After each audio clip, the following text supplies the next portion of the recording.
and she wound up looking like D-Town. And now you upset. Shit. I'm a ZM Z-Town wife if he keep acting up. So I get her to beat him up.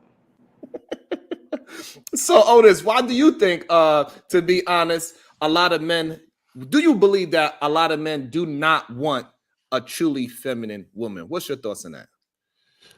I agree with you to a certain extent. Me personally, speak for myself, of course I want a feminine woman. I love my woman to be as feminine as possible, from when she wakes up in the morning, the way she gets out the bed, the way she walks down the steps, the way she picks her clothes, the bra she's going to put on for the day, the way I want all the femininity that comes with that. Ooh la la. With that being said, I can understand how a man could want a woman. If they were brought up with nothing but a woman in the household, they want a woman to coddle them. So when they're looking for their mates, I can see psychologically they're really looking for their mother. Oh, damn. Yes. You didn't go there, Otis? Yes. I'm just being honest. You didn't go there, Otis? But tell the truth. That's right. But I'm just being honest. I was raised, I'm the oldest son, the oldest child, period. I was raised with my mom and my grandmother. They walked around the house with their slips. Back then, slips were in fashion back then. Right now, you just put on the skirt without no slip under it. But back then, you could put on a slip. So I saw my grandmother and my mother walk around the house, sometimes naked, sometimes with their bra and their slips on, their panties. So I see the femininity. I have two sisters. I understand it. Didn't have a father, but I knew I was heterosexual. I knew what I wanted. I wanted that femininity. So when I'm looking for that femininity, I want to not control it. That's the wrong word, but I want to be the dominant person. I want that. I don't want my woman to be dominant over me. Some women can get that misconstrued because they grew up with a mother. And I can see how the lines could cross. But I don't blame her. Me and Sharon. I love that laugh. It sounds so devilish when she do that laugh. I didn't hear what she said. I said, talk about a king. That's right. But yeah, but that's what I see. I do see a lot of appearance-wise masculine men who really have mama issues. Woo! And I'm being honest. I know I have daddy issues. I'm 53. I miss my daddy. I don't know how he was. I'm not saying he was an asshole. I don't know what he was. I don't know. So I know I have daddy issues, but I understand how a man could have mother issues. I promise you I can. And they take that and put it into their relationship. They want a mother. They don't want a significant other to take care of, to rub them, to massage them. Go ahead, Venus. Yeah. Oh, he said rub and massage them, child. All right. I got a little bit of pushback. I do understand how men can have mommy issues because I've seen some mothers treat their sons very poorly and be abusive, and young minds don't know how to process that. So they could grow up with a resentment toward women because of how they were treated. So, I mean, I do understand it. I just don't understand, like, once you get a certain age and you can even acknowledge that you have mommy issues, then it's no longer an excuse because now you can actually start, like, trying to get help. But I do understand it, to be fair. It doesn't make it okay after a certain age to take it out on every woman you see. That is a problem. That is a serious issue. And I think way too often, that's okay, thank you. I see way too often as my baby girl brings me a cup of coffee as well. So it's not just I get it from my wife, I get it from my daughter as well, right? But what I'm saying is this, is that at what point do that man that have all these trauma issues, he needs to start working on himself, and people tell you, we see you and say, hey, bro, you have a problem. You need to go and fix that. You can't fix it on YouTube, Joseph. I mean, I didn't mean to say that, but you need to go to therapy. And you're right. You need to go to therapy, and you need to go figure out what happened to you when you was in high school that made that switch in your brain, and you look at all women as trauma at this point now. Because every woman that you encounter is a traumatic situation, or you create a traumatic situation. We had beautiful feminine women all the time, women on these panels, and you chase them all away. That's why they scared to come up. They just be in the clouds, chilling, watching back. It's like, hey, I ain't going there. It's too hostile. If somebody put Nurse Fancy in the chat, if you notice, you might see Nurse Fancy on my show occasionally, but you won't see her nowhere else. You talking about Lucky? Bet you will rarely see Lucky go anywhere besides her channel. Very rare. So again, y'all, like I said, they treat all the women like that. Unless a woman comes up here and agrees with damn near everything they say, it's a problem. That is a very honest reaction, and for me, I think just me knowing what masculinity is for myself personally, what things that I'm willing to do and what I'm not willing to do, I understand that 80% of things I speak with a woman, she is not going to agree to it because she's going to need more understanding because I'm very quick and concise and to a point. I'm not very long-winded. So I'm like, what? You believe that? What you mean you don't eat no vagina? And then I go, You what? Huh? You Yeah, don't? you wild for that. You need to just be canceled. You don't? No, absolutely not. Oh, I'm sorry to hear that, man. Damn, where Anya, man? I'm sorry, Anya. I'm sorry for your loss. Damn. Listen, but all jokes aside, well, I was serious. They ain't no joke. I'm sorry to hear that. But I'm new to this space. Serious. This is my second time being on a panel. The first panel I was a part of. I don't want to bring that up. Ugh. But this is my first time. So I'm new to this.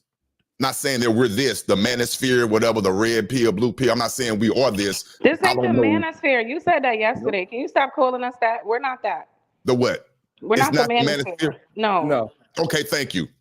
But we're talking about it a lot, though, correct? So that is very true. Okay, so I apologize not staying corrected. My point is, I don't know a lot about it, but as I'm hearing it, I don't agree with a lot of the ideology. It seems like they're just bashing a lot of women for whatever reason. That's just my understanding of it. I could be wrong.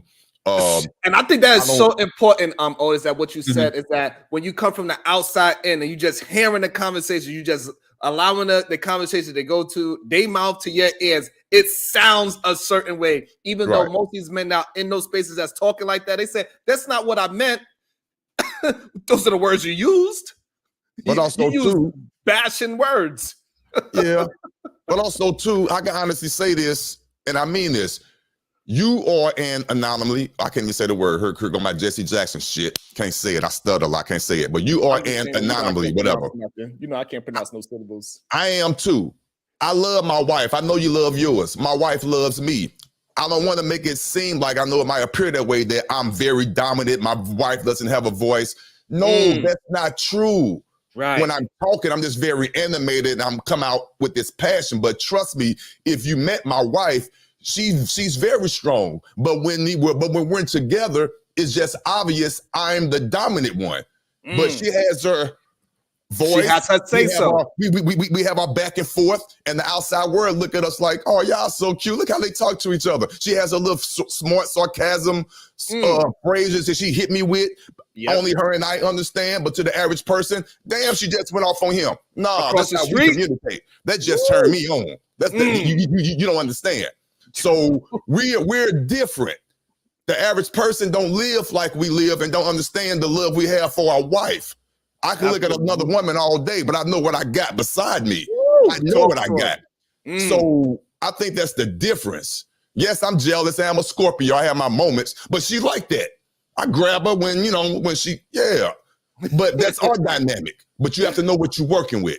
Absolutely. I also want to welcome to the show the Chicago Rilla. But before I let Chicago Rilla join the conversation, I want to address Aaron All. Bashing is violent physical assault. So sometimes your words can be violent and physical assault to human beings' ears. Yes, you are attacking my ears violently with your remedial rhetoric. Yes, absolutely. So they are woman bashing.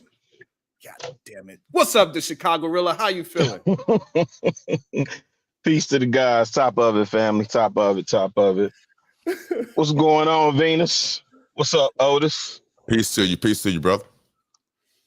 Hey, man. I'm just moving and shaking. Hi, Chicago Rilla. And I just want to say to Aaron, if you look at the second definition, it says severe criticism under the word bashing. So anyway. Oh, severe criticism. So it's the right word. Bashing is right.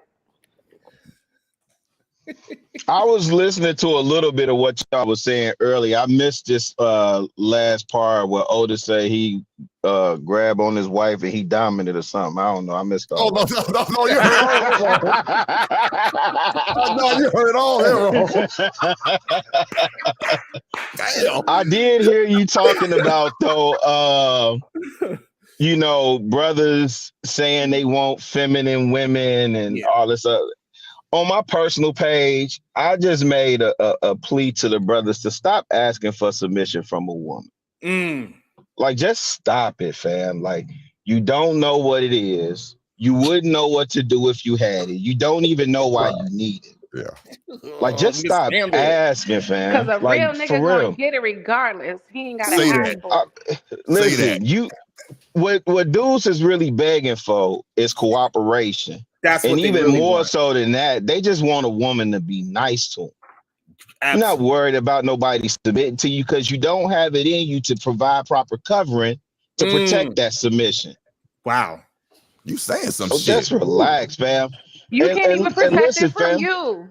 You can't even protect it from you. That was beautifully said. You need to say that one more time because it was really good. Also, I want to welcome to the show Yamagoshe Hamagate Soro. Oh, snap. Oh, here we go. Aren't you sleep, Lamar? No, it's about 11:30 p.m. over here. I know. You should be asleep, shouldn't you? No, I'm good. So I don't need you to go to one of those sneaker stores and grab me something.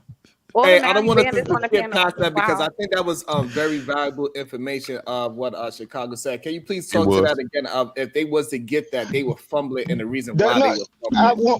1,000%, bro. Like, listen, I think what we're hearing now at this point, bro, is a loud minority of men who are asking for something that they don't qualify for. And if you understood submission, you wouldn't be out here crying on panels talking about you can't get this, that, and the third from a woman, blah, blah, blah, blah, blah.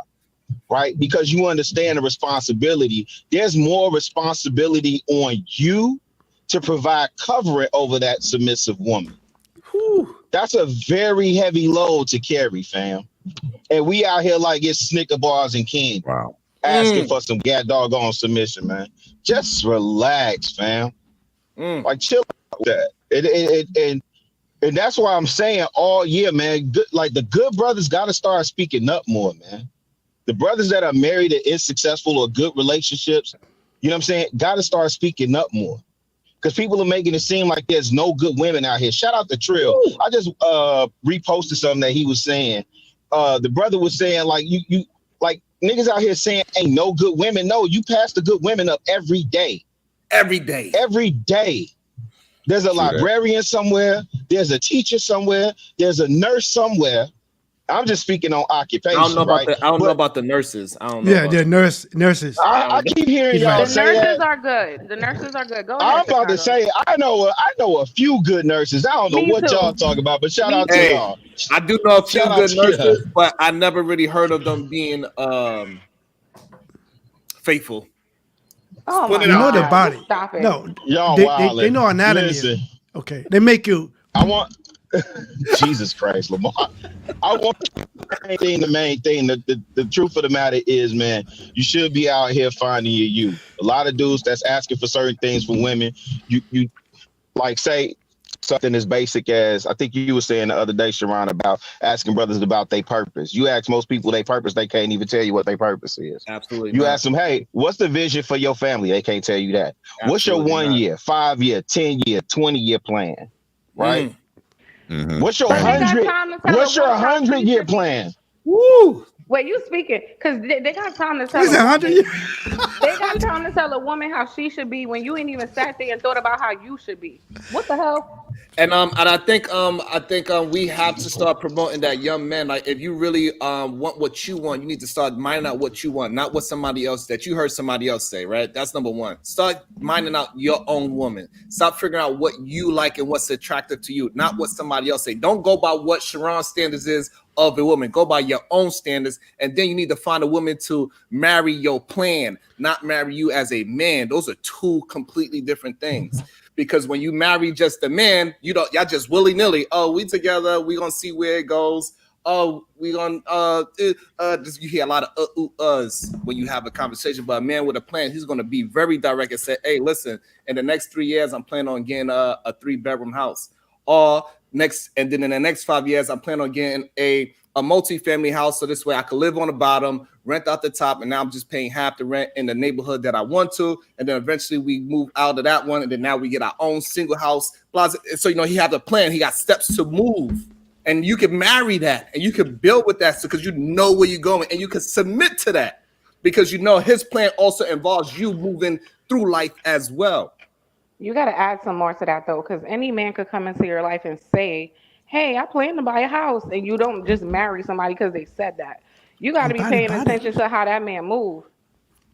Right, but see, that's the beauty of when you dealing with a man that has a plan, right? And this is why we got to teach young men to have a plan, because once he have a plan, he got to start executing. And the more things he execute onto that path of the plan, you could start to trust him more and more as the years go by, because he's standing on his words and he's standing by his plan. No matter which way it moved him, obstacles he had to jump over, he kept persevering. And this is the thing that most men don't understand. That is what women want. They want a man that's going to persevere through tough times when it look like I don't have no idea how we're going to get there. I really don't even know how we're going to get there, but I know we got a plan, and I'm going to get there, and I'm going to run through a fucking wall to get there.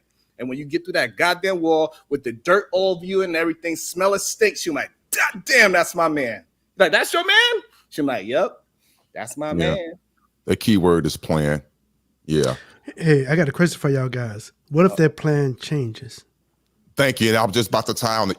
Thank you. That's why I like that word plan, because or have emotion, have something about you that's moving forward. A woman knows what's going on, but I'm not putting it all on a woman. I'm not. But some onus is on the woman. The woman knows when they're looking at that man, whether they're dating, courting, whatever the situation may be, they see how that man is moving. They see it. That man could not have a job at that time, or he might have a job, but it's not paying well. But the way he's moving, what he's doing after he get off work to look for another job, or he's taking up another secondary education or something, trade to move forward, or he's trying to build a second business. That woman sees that. Does she also see the man that she's quote unquote dating standing on the corner, or has one job and content with that one job, not even trying to do nothing else? You just over there with him playing the Xbox. You know what you got. You know what you got. Past that right there. But you horny. I'm being real, but you get horny. You open the legs up. He didn't rape you. You know he ain't got a good job. He didn't rape you. But you horny, you open the legs up, and then 9 months later, you got twins. Twins. So that's what happens. Not blaming it on the woman, but you got control of that jewel down there. Slow up, know what you're looking for, and then give it up once that man show you that potential that he has something coming. If you don't have nothing and you still want to give it to him, what happens after that? It happens. My plan has landed. Hey, that's all kumbaya stuff. I used to be in sales for a lot of years. I made a lot of money in sales. If they like you, they'll buy from you. So no matter what you're selling, if they don't like you, my man unlikely can test for this. If they don't like you, they're not buying from you. So first you got to Lamar, and that is why that word "like," and this is why you got to be a likable person. You got to learn how to be likable. That way you can sell whatever you're selling. Right. And so this is why I wanted to go with the word honest, because a lot of people don't believe they honest selves are likable. That's number one. And number two, a lot of people want to get into like relationships, right? They just want to be, hey, we like the same movies. That's why we should be together. That doesn't mean that you're compatible for life. You know what I'm saying? Just because you like the same music, just because y'all both think Cardi B is cool, doesn't mean that y'all should be in the bedroom together. Y'all need to get some goddamn values together, not your likeness, because this is why most of the people that, you know, when we do hear them talk when they're much older, they say, you know, he used to get on my goddamn nerves when I first met him. We are complete opposites, but they values align, and that's something that you can get with and stay with when your values align. I know there's some people out in the world that they are just so attracted that they marriage work, because no matter what conflict they went in, the bedroom solved all problems. But that ain't most human beings, because we know most women are not getting to the climax. And that's like, you know, I must be because I don't have to eat no vagina to get it there. Oh, Damn, you're a God. vegetarian. I understand that. Can let me answer Lamar's question? Chime in on Lamar's question. Somebody got a lot of static. Yeah, that's Yeah. Venus. When you yeah, thank you, Venus. Go ahead. Yo, so when you talk about when the plan, what to do when the plan changes, right? And that happens, right? The ultimate form of leadership is leadership by influence. So the methodology of the plan, will change. Like how we attack the goal may change, right? But the core tenet of the plan should not change. Now, when and if that does happen, like the core plan changes, you should be able to walk that through, and you should have enough trust and credibility that you can lead your family through that change. Because the one thing that is consistently constant and does not change is change. Change is always happening, right? So we shouldn't be adverse to change. We should be rushing head first into it. But now, if every 5 days the plan is changing, then that's a different issue, and that's a bigger problem. Right. Do I sound bad now? I do agree with him on that. When No, the you core sound never good now. changed, like that was saying the person really never changed. I know y'all think people change, but I think you are what you are. But I do agree with him. The core doesn't change. Something you have to pivot and you have to go a different way. And when you go a different way, it doesn't mean it's all bad. Sometimes it's good. Yes, You absolutely. have that knowledge Lamar. then. Wait, can I say Absolutely. something about what you said, Sharon, earlier? About my swerving skills? Or how about No, about okay. people. Okay, so when you guys are speaking about submission or cooperation, right? This is my theory. If you got with someone who was compatible with you, then cooperation would be easy for you. But if you get with someone who's not compatible with you, she doesn't necessarily agree with the way you do things, right? She doesn't see it, whatever it is. Then there is no cooperation. So, because I think for the right man, any woman is cooperative, Damn. right? Because there are certain men I will cooperate with because I respect them, and there's just certain men I won't because I don't, right? And that's how most women are. So it's not about trying to make a woman be cooperative. Find the woman that is cooperative with you. I think it would be like an easier All right, so situation. I would agree with that 100%. So now, what would you give some attributes for a man to look for to know that that woman is going to be cooperative with him? She doesn't question every single thing you do or say, right? Because the woman, if she got to question every little thing, that's letting you know she doesn't have confidence in your decision making. You've shown her something to where she does not have confidence in your choices. So now she feels the need to micromanage you, right? She preaching. That might be one. Another one might be just like where she is. Like sometimes somebody's just not mature enough yet, or they're not there yet, and sometimes it might not have nothing to do with you. But either way, if you're finding all this tension in the beginning, or for men or women, and we've all done it. I've done it. I think I know better now. It's stupid to try to think you're going to be the person to change somebody. Like that's not going to happen. It's not going to happen. And I think we also need to be honest about this word submission. Yes, submission has conditions for men and women. Because guess what? Us men, we got to submit to our women as well. So let's not get it twisted. It's not at the same level of how we talk about it as what the word is, but we do submit to our women. We submit to our Sharon. Yeah. And you're right in that. But listen, how can you expect submission from a woman when you're not even submitted to a higher authority? You don't answer to nobody. Where are you getting your structure from? A woman sees that too, Chicago Rilla. I think that goes, even though it needed to be said, I'm glad you said that. We need to stop assuming that people already know that, but they don't. They don't. The man has to be able to submit to a higher power himself. Period. It doesn't mean you have to walk around with a collar on and all that. That woman knows if you're submissive to a higher power. You don't have to be going around saying holding it now and all that. It's just how you comprise yourself. They know. So great point, Chicago Real. I'm not even lying. I've been in spaces where dudes are saying, I'm about to take it away from that. Who's that, Lee? I'm about to take it away from that, right? I've literally been in spaces where I asked these alpha dudes, right? Like, So who are you submitted to? Nobody. I'm my own man. I'm like, you don't, nobody? You don't yield to no authority? At all? Like, you don't have an OG, a big homie, a daddy? No, you Nothing? just you out Right. here in the world? This And the argument woman's is supposed I to want to hear submit what to Lee that? talking about. I also want to hear what Lee got to say about This this. Oh argument yeah, is- I definitely want to say. And before, let's welcome Lee into the show. Everybody, welcome Unlikely to the show, and he's Good morning. unlikely Buenos to agree dias. with us Buenos right dias. now. But also, that's right. Submission is conditional, and femininity is conditional. Yes, it's not just given to all men. Go ahead, Unlikely. I just wanted to say that argument is Damn. kind of pointless because every human submits. If you don't believe me, jump in the air, and gravity gonna pull your ass right back down. We all submit.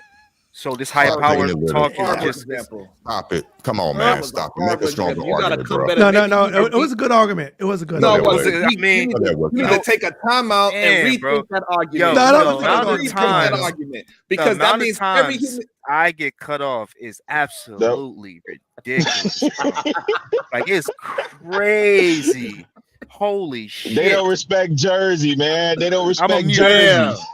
Go I ahead. just Y'all want had to y'all say the show. I'm woman gonna just didn't say do it. The woman didn't do it. I Hold just want on, to point that out. let's let Unlikely talk about gravity. We also had a very interesting conversation about gravity on this channel before. People did not believe in gravity, but it was a wild conversation. Go ahead, Unlikely. Explain to us how gravity and submission is equal.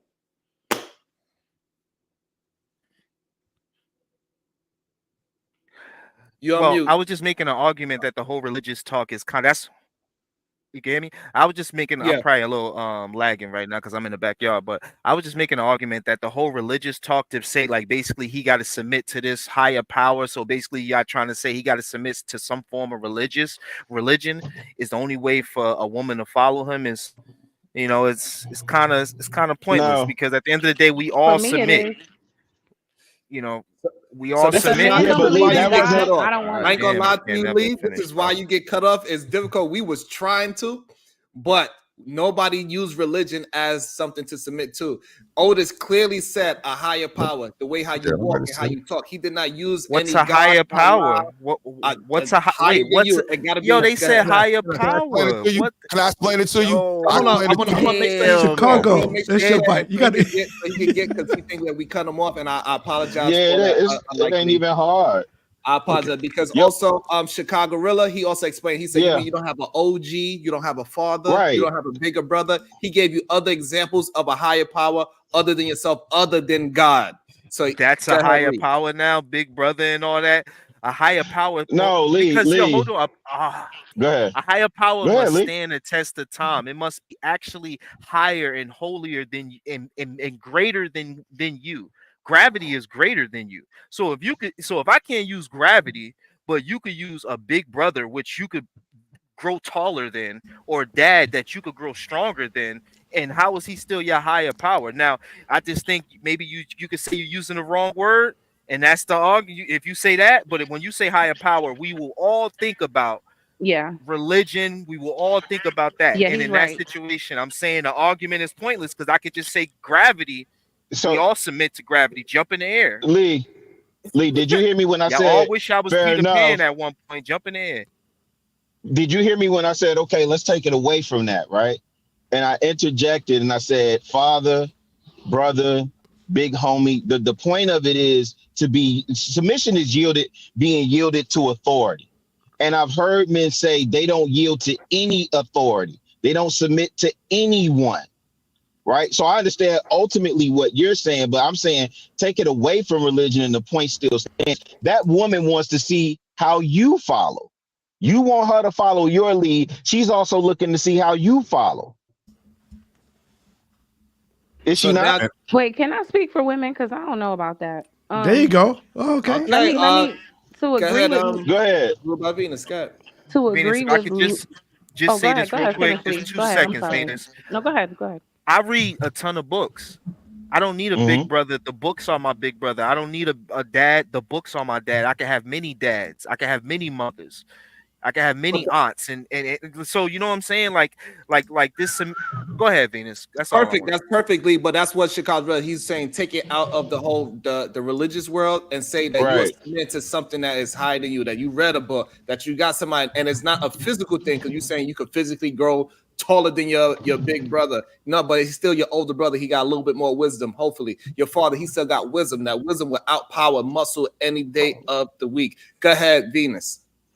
Oh Copy. no, I was in agreement with Lee. When we hear higher power, we definitely think religion. I do, right?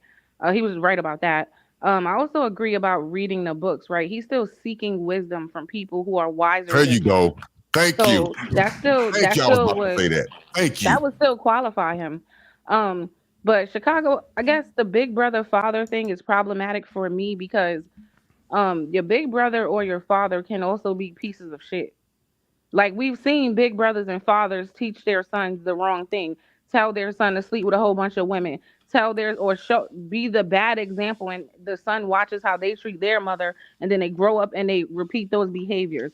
So just because somebody is your brother or your father does not qualify them necessarily to be some type of authoritative figure over you. And my last point What? was for me, the Mhm. higher power matters. Personally, if a man doesn't even believe in God, I don't want nothing to do with him So, for the Venus, reasons can you I ask guys you are this? saying though. Can I ask you this? So, if a woman sees that the big brother, father, homie is a piece of shit, and you're following the big brother, homie, because I'm not saying the big brother, the fact that you're a big brother qualifies you. The character matters, right? Integrity matters. Wouldn't the woman assess who you're following and qualify or assess you best based on that as well? It wouldn't that still be part of the equation? No, that makes sense. But when you said she wants to see you follow people, it's like that was the part where I'm like, No, okay, no, no. yeah, Maybe I should have worded it. She's assessing how and who you follow. yeah, I agree. Right. Like I the agree. Right. person the person Taking that's stuff too standing with literally. the person that's standing with zero direction, zero instruction from anything or anyone, that's wild. Yeah, I And agree. that doesn't happen. So I that's agree. I'm rebutting against dudes that say I'm self-made. I'm me. I don't need nobody. I don't follow nobody. I don't submit to nobody. I don't. I'm alpha man. Okay, have fun with that. Yeah. That's all. and I'm and, on and mute. we clearly see that that does not work in mass for most men. Most men are not these goddamn superior leaders where they could just come out the womb leading a bunch of human beings. So you got to learn it, and you usually got to learn from somebody. The quickest way to being successful is getting a mentor. So therefore, that is the higher power we are really talking about. That you need at least bare minimum a mentor of some sort, somebody that been through some things that you want to get to. So if it's marriage, you need to find somebody that's in a good, healthy marriage, somebody that's not telling you bullshit, that's opposite of what he is preaching. So he cannot be a married man and say, hey, son, go out there and, you can cheat a little bit, but make sure it's 2 towns over. Hey, that's probably not the person you want to be having a conversation with about marriage. I also want to welcome to the show, Miss Polly. Polly Wright. How you doing? Hello. Hi, sir. How are you guys? I think I'm well. Peace, I'm peace. well. How are you? How are you? I'm well. Yes, yes, sir. You guys go on. I was listening to what the rest of y'all was saying first.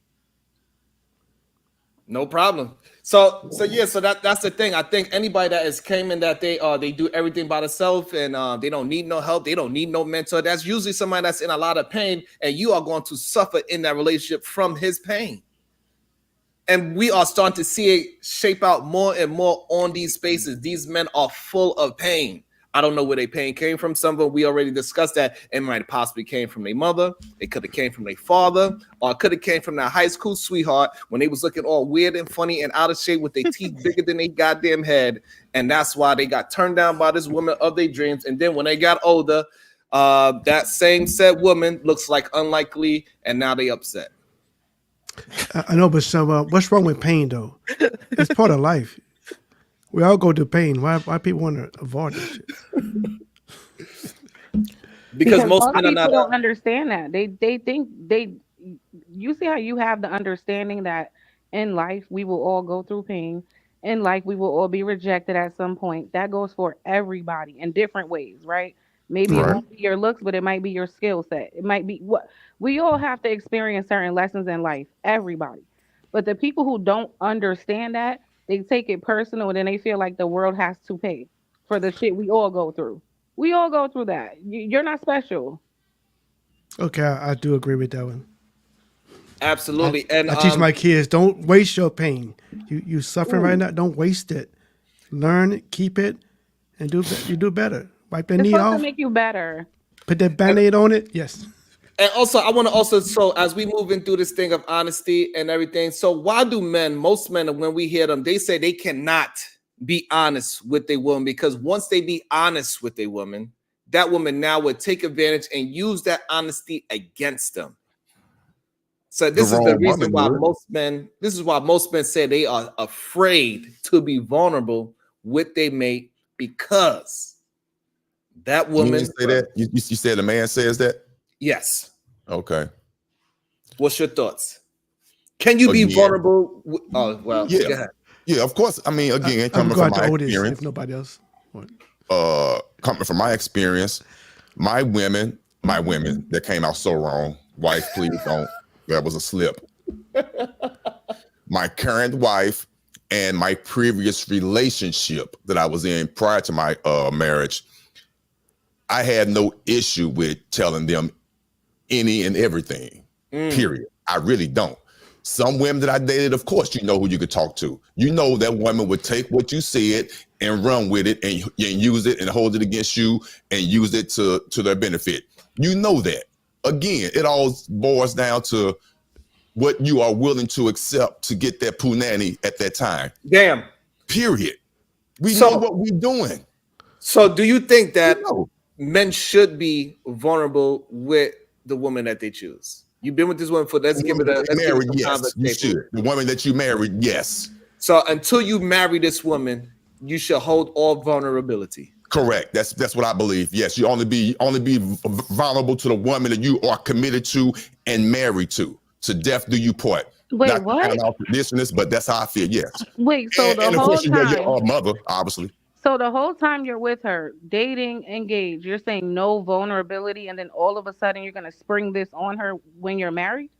Dating, yes, because while I'm dating you, I'm still trying to figure you out. I'm hanging around you. I'm hanging around your friends. I'm hanging around your relatives. I'm hanging around to see who's the alcoholic. I'm hanging around to see who's the freaky niece or the freaky auntie or who's the potential pedophile. I'm looking at all that. I'm looking at the Labor Day gathering that's not what I in the asked you, backyard. I asked you about vulnerability, right? That's part of. You got to assess that. You don't want to be vulnerable to anything or anyone. My issue with what you're saying is this. If you've never been vulnerable with this woman and somehow you got her to marry you, how do you even know she can handle your vulnerability before marriage? How do you know that? As time progresses, the first 1 or 2 times that she shows me that she's not right for me or vice versa, we stop dating. So therefore, I don't have any emotional ties or bonds to her. The longer I date you, the longer I'm considering being with you, the more I'm going to open up organically. So you will be vulnerable. So you will be vulnerable before marriage then? No, see, I hate these type of conversations. Hear me out. We're having a macro conversation, but someone always tries to turn it into a micro. Wait, no, sir. We could take it off of you, okay? You're putting out into the universe, don't be vulnerable with a woman until marriage. So Correct. As a woman, I'm saying that makes no sense, right? So then you're telling people, wait till they're locked in completely with somebody and then be vulnerable. So then if she uses his vulnerability against him and throws it in his face when he's married, now he really can't go nowhere or it's much harder. So I don't understand what you're saying. I agree with her. Okay, you do. Okay, well, maybe, there's 2 people that disagree with what I said. That's fine. So let me try to use the right words without changing my thought process or changing my value, because I still believe what I said. Let me change it to make it make sense. Of course, the longer you are dating someone or seeing someone, you're going to be relaxed. The longer you with them. Do we agree with that, correct? Yeah. Sure. Okay, so what I'm saying is, if that person is showing you something that makes you feel that you're going to continue to be with them, of course, you're going to be more relaxed. The first time they show you something that goes against your values, you're going to cut it off. So my point is, yes, to your point, yes, you're gonna be vulnerable to a certain extent, but not every. Now you're not gonna let it all the way out. I say this: I'm not gonna cry in front of you. I'm not gonna cry. I'm not gonna show you that something that's really, really, really messing with me when I can let you know that. Versus when we're married, I will cry in front of you. I will bring you into the room and we'll hold hands and we're gonna be spiritually and all that. But prior to that, I'm not gonna do that because I want to make sure you're the one. So we're basically saying the same thing, but I get what you're saying. So I get it. I just want to say real quick that we are Also likely. already based off of the definition of vulnerability. The moment you lay down, you close your eyes, and you go to sleep right next to her, you're being vulnerable. Mm. Right? You're That's showing a It's state of true. one. yeah. I mean, god damn. Yeah, you guys be like so tough that you guys got to say don't be vulnerable, but you're already being vulnerable. When you go to her house, you're being vulnerable. You're open. Look up the word. It's opening yourself up to an attack emotionally or physically. Mm-hmm. And once you're in a vicinity where you're not comfortable with, and you're with a woman, you're vulnerable. It's just, and you would understand if it was a man that, but since it's a woman, you think, but it's the truth. So, I think you should definitely be vulnerable, emotionally with, with the woman. I think a lot of times men aren't vulnerable. They only Mm. they only be vulnerable, physically. Damn, this dude in the back.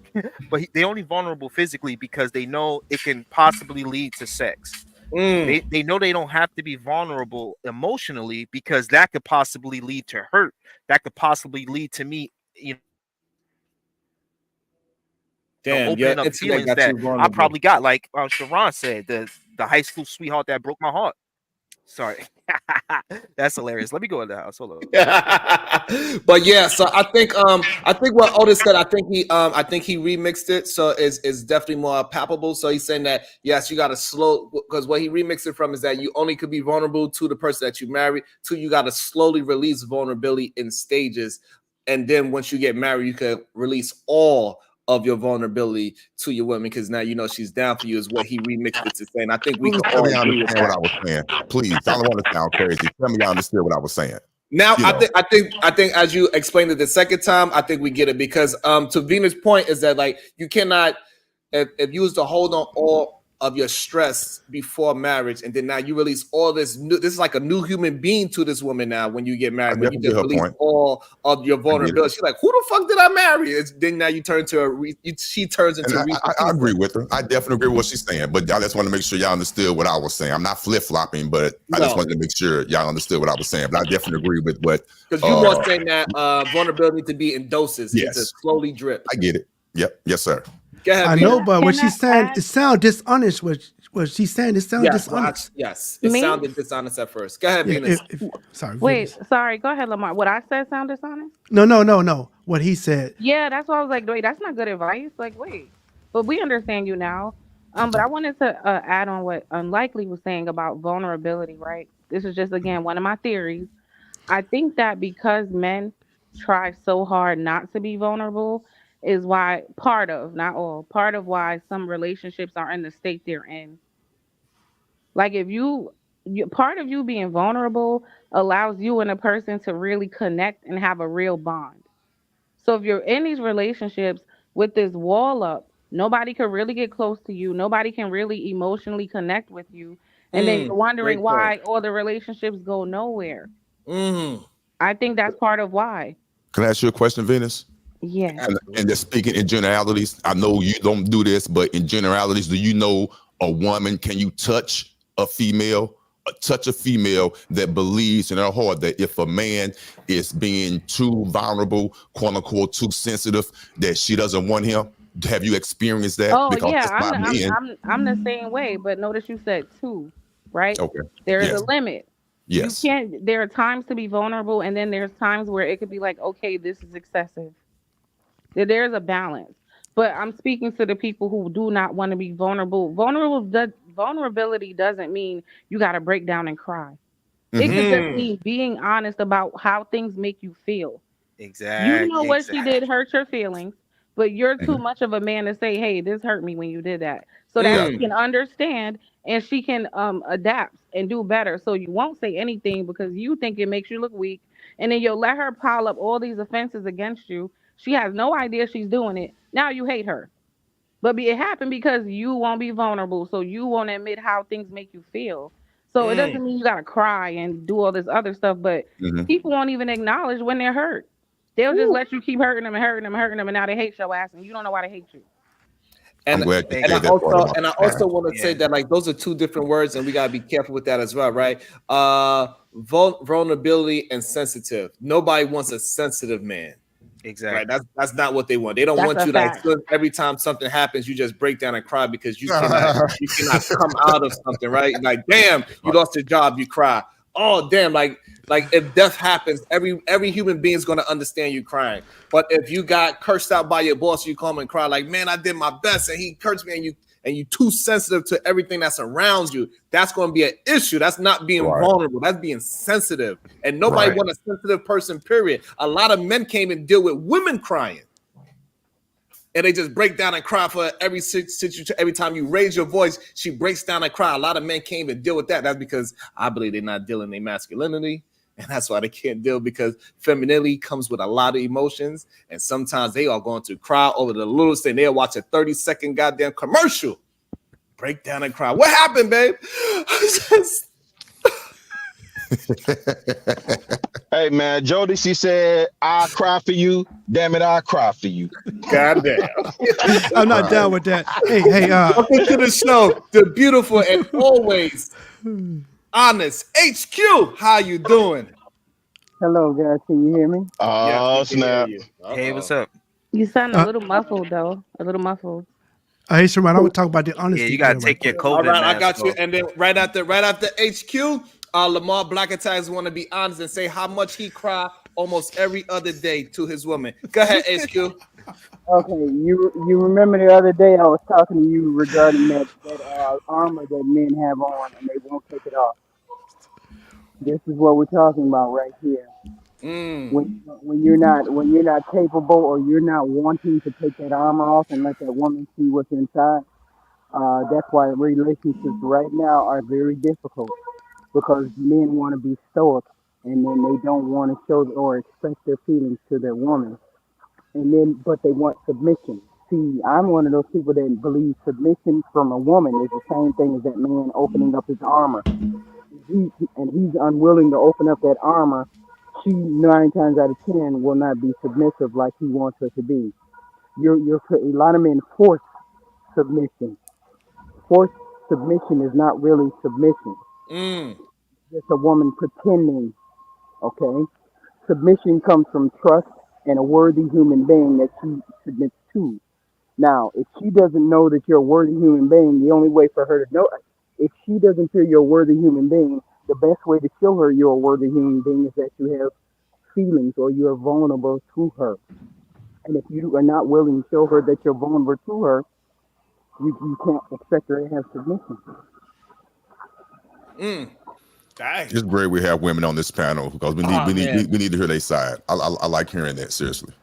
I got you. And you know, this is the beauty of it, right? We do have, even though they would try to say that these women are not, for whatever reason, that these women are very feminine. They ain't distribute any kind of masculinity throughout this whole show. But if you get them angry, they would use that anger and say, "Oh, see, I knew yo." Nah, anger is anger. We all have that emotion in us. It doesn't matter if you're a man or a woman. Just because a woman is angry and she raised her voice, or she's even so-called challenging your thoughts with logic, because men and women have logic. It's not a gender-based thing. Logic Mhm. or being logistic. It's okay because it's a difference. And Otis put this so beautifully one day. He said it's a difference between having questions and And questions. being questioned. Yep. And I love that Venus had brought that up to fruition today when she so eloquently explained herself.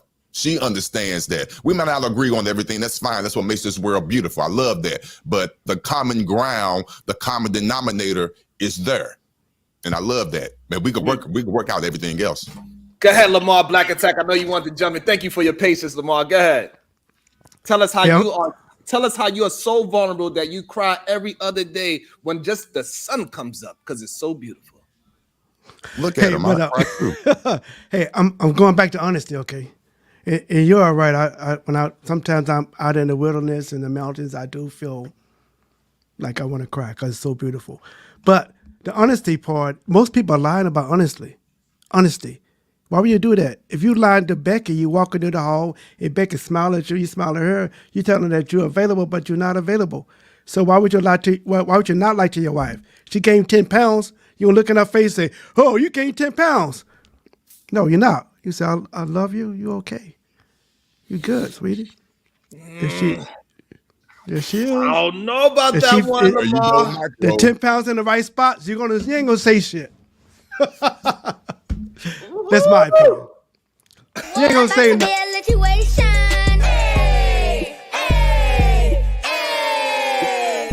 Shout out Hink, the basement. I feel like Lamar looks like an older Kasim. God damn. It's because I am older.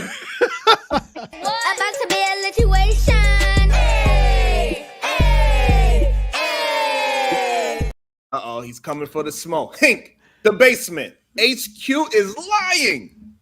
She's telling all the man business. Is that I'm true, not- HQ? You telling all the man's business? I'm not crying in front of my wife or my family. I'm the leader. What I'm me crying for? I cry in the bathroom, the car. I go for a walk and cry. Why the hell I'm be crying in front of my family? Oh my God, Jesus wins, baby. I lost. Come on, dude. I didn't say cry. They made I didn't, sunglasses for your ass to cry. Cry. Come on. you didn't say cry. You You can said always, Vanna. before HQ go, you can always go outside in the rain. Y'all know how the song go. I want to go outside in the rain. Whatever. Showing my age. Go ahead, HQ. I didn't say cry. That's not what I said. That's Oh, not. okay. HQ, I'm joking, okay? You gotta learn it. Like Otis gotta learn the panel, you gotta learn the panel. Some people just joking. I'm just joking with you. Oh, okay. Vulnerability We is. got to make it clear. I'm sorry to cut you off. I just want to say this because every time the word vulnerable comes up, men say cry. Right. Vulnerability does not mean cry. Y'all got to get that straight. Woo! It doesn't mean No, that. Go Thank ahead, it's a you, HQ. women. joke. Sorry. It's a joke. I No, want to no, jump no. in right there No, before no. HQ go. Yeah. It's just so important. Like that's how different Yeah. men and women think. When we think of vulnerability, we think in crying. We think of weakness. This is why most men, when they hear the word vulnerability, it triggers a thought pattern. Like, no, I cannot be weak. I Right. cannot be sensitive. And it is very clear and distinct that when we have this word come up, men and Yeah. women look at it completely different.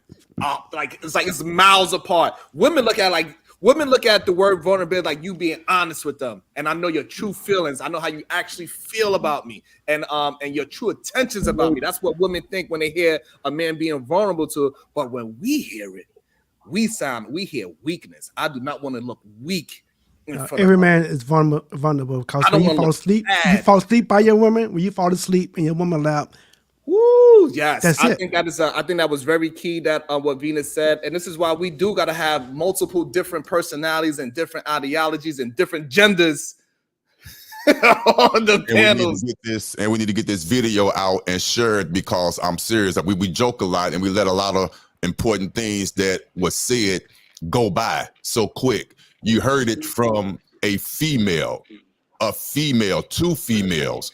And Venus broke it down so eloquently, not a man's version, a female version. Being vulnerable does not mean crying. But you heard from a man that we think that. So if you heard it from a woman that tells you, she telling us, and I don't know what the demographics here within your audience, but if there's men in the chat and watching this, you just heard from a woman that vulnerability has nothing to do with crying. So we have to accept that and stop putting our own definitions on what we think it is onto a woman when they clearly tells you what it is.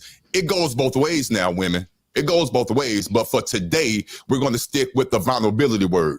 They told you it's not synonymous with crying. So we got to internalize that. I just don't Oh want wait, that to go past. can I address the both ways? Because somebody in the chat said that earlier, and I agree. Women do it too. This is not exclusive to men. Right. Right, Most like definitely. women are scared to be vulnerable too because they were hurt before, right? Right. So Mhm. it goes both ways, but I still would say the same thing. if you won't be vulnerable with someone, how can they connect with you and have a real bond? Either way, it Ooh, still cause a problem.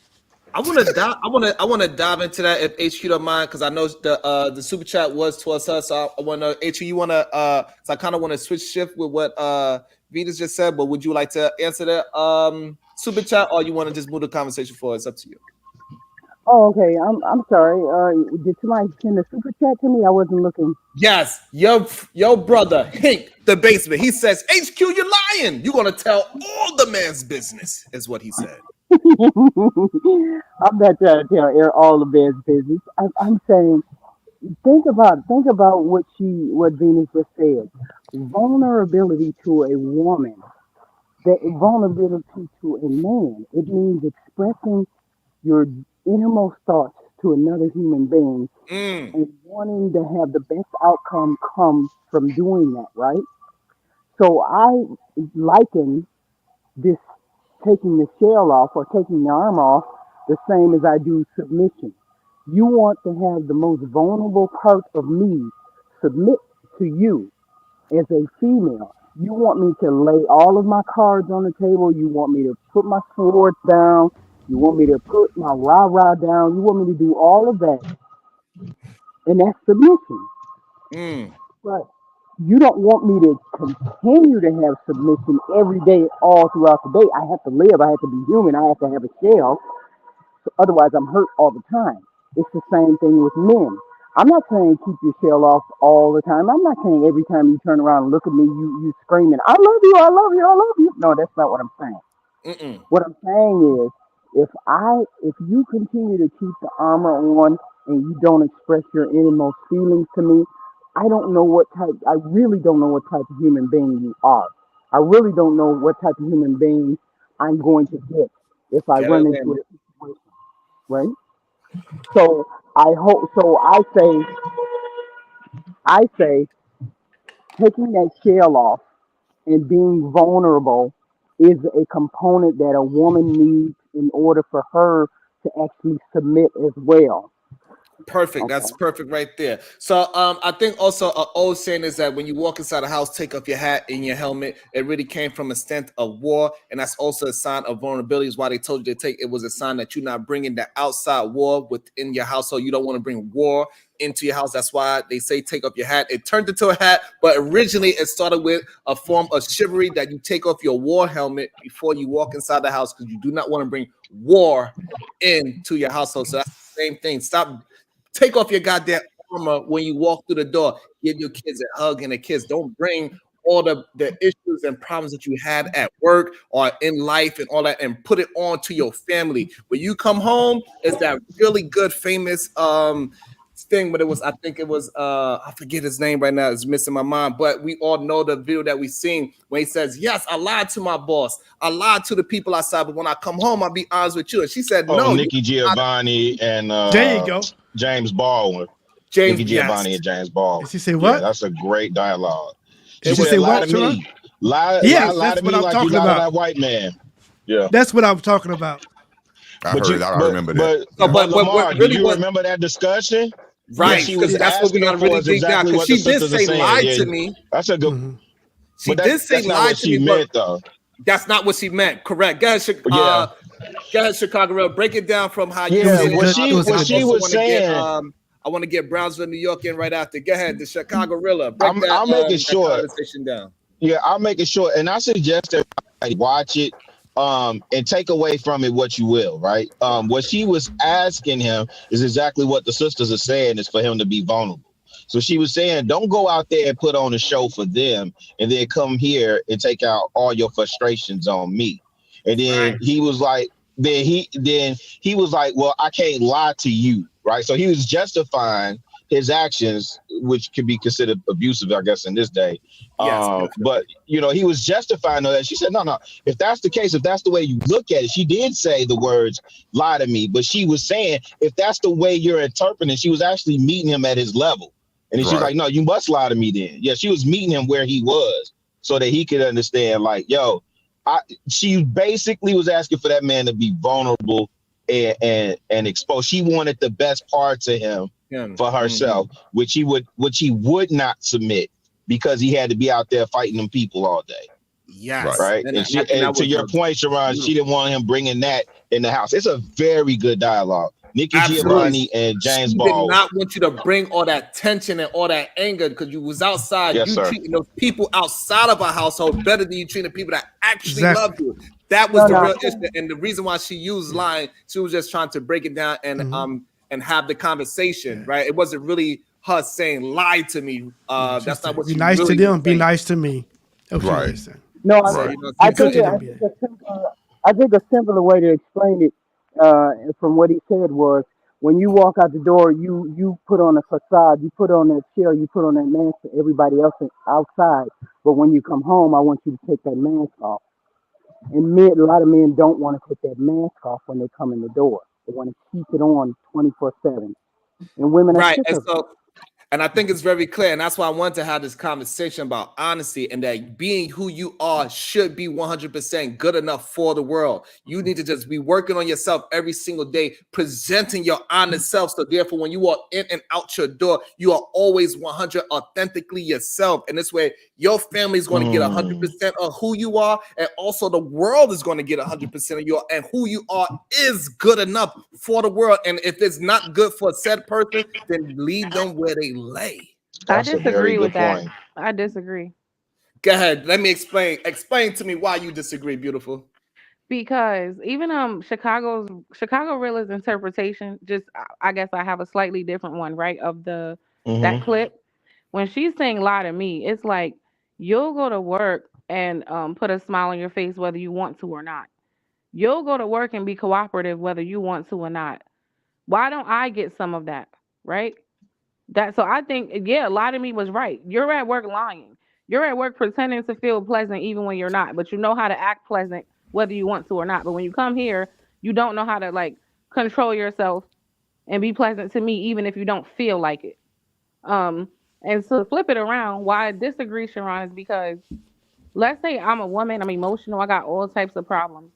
If you're my man, do you really want to hear that shit every day? No, you don't. So sometimes I might come in the house and you say, how are you? And I'm just going to say, I'm good. How was your day? I don't think every single day I need to be just spilling all my problems all over you. That is also me trying to make the environment pleasant for both of us. So is that me being fake or not being myself? Because even though maybe it's a whole bunch of shit going on, I don't feel like you need to hear about it every single day. That's why everybody a little Venus. different. That's why I said what I said. Wait, That's Venus, do you think? Because I think we just said the same thing, but Right. I get it. It may read different. But do you think she was saying deceive me? She said, "Be kind to me, like you be kind to those people outside." Right. Yeah. She said you do it for them. Go ahead.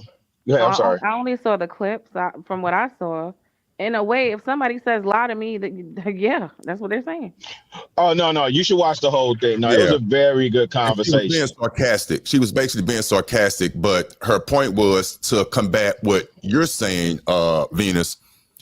And it's going to come out so chauvinistic, but again, this is the difference between macro and micro. If I'm at work and I have to kiss the boss ass, put on this face, do what we do, we know how it go. When I come home, I shouldn't have to do that. I don't want to do that. And I'm not going to do that. I should be me. With that being said, on the other end, in my experience, in my opinion, your spouse should be able to accommodate and recognize that you're at work. You have to put on the facade. You have to kiss, quote unquote, I hate that word, ass. You got to work. So when you come home, help me decompress, whatever that may be. Each home is different. I see Sharon having a fit over there because she's finna be Captain Abram. I get it. But in what I'm saying is, might coming out wrong. When I come home, I want to decompress. And it's up to my spouse. Otis, that's where we missed it. Decompress. Otis, that's where we missing it though. And I'm glad we having this conversation. Okay. This is actually a key unlock for me. That's where the old heads got it wrong for us. They taught us that. The boomers taught us that. The silent generation taught us that, right? That's absolutely wrong. What Sharon was saying was absolutely correct. When you go outside, you should be the same way. If you shouldn't have to kiss no ass at the job. If you're gonna act one way at the job, if that's who you are, then be who you are. But don't put on no front faking and fronting at the job, and then come to the crib and then expect me to help decompress all the shit that you. That's wild. What we asking of our women in that moment. No, be Yes. authentically you. And the reason why it's an unlock for me because the company that I work for, I don't have to code switch. I show up as my authentic self day in and day out, and I don't have to bring stuff and leftovers from the job for me having to fight one battle on that end and show up and put that at my woman's feet and tell her to help me decompress. That's the part the OGs got wrong for us. We should be showing up authentically as ourselves wherever we're at. Yeah, kissing ass is wild. No, no. Okay, let's take the kissing ass part Being out. respectful is one thing, but kissing ass, no. No, No. I know exactly what you're saying, Otis, because I mean, I'll be 50 this year, right? So in that era that I grew up in, and my mom, my uncles, and my grandma, and my granddad, and them, that's what you had to do. I'm saying for this generation, these shorties that I hire, yeah, they not going, fam. They showing up exactly as they are. I get Ain't no what you're kissing saying. ass. Yeah, I get what you're saying. ain't The no. word, yes, it's the word play. The kissing. What I'm saying is, let's talk about again. Let's start a baseline. I work from home. I'm self-employed. A lot of people not in my position. I'm talking about those that got to get up at whatever time in the 1,000, morning, go to work, not kiss ass, but put on a different facade. I hear what Sharon is saying, but come on now. You can't go work on that assembly line or whatever type of office job you have, whatever, and be who you really authentically want to be in most situations. That's all I'm saying. So when you get tired at work, you should be able to come home and have your spouse help you decompress, whatever that decompression routine is. What That's does that look? all What I'm does that? saying. What does that look like? Because like I somebody said don't in the know, chat, fam. that could look It's like not abuse. right. Like somebody said in the chat, that could look like abuse. That could look like you've endured hell all day, and now you want to come home and take that shit out on somebody. That's No, what you're that could taking look my like. work. I just said, come home and decompress. And I'm asking, what does that look like? Okay, I got you. In my situation, in my ideal life, that happens when I come home from a hard day at work. I don't want to come home to a lot of situations. Hey, should you take the trash out? I asked you to take the trash out this morning. You easily could have grabbed that or whatever that may be.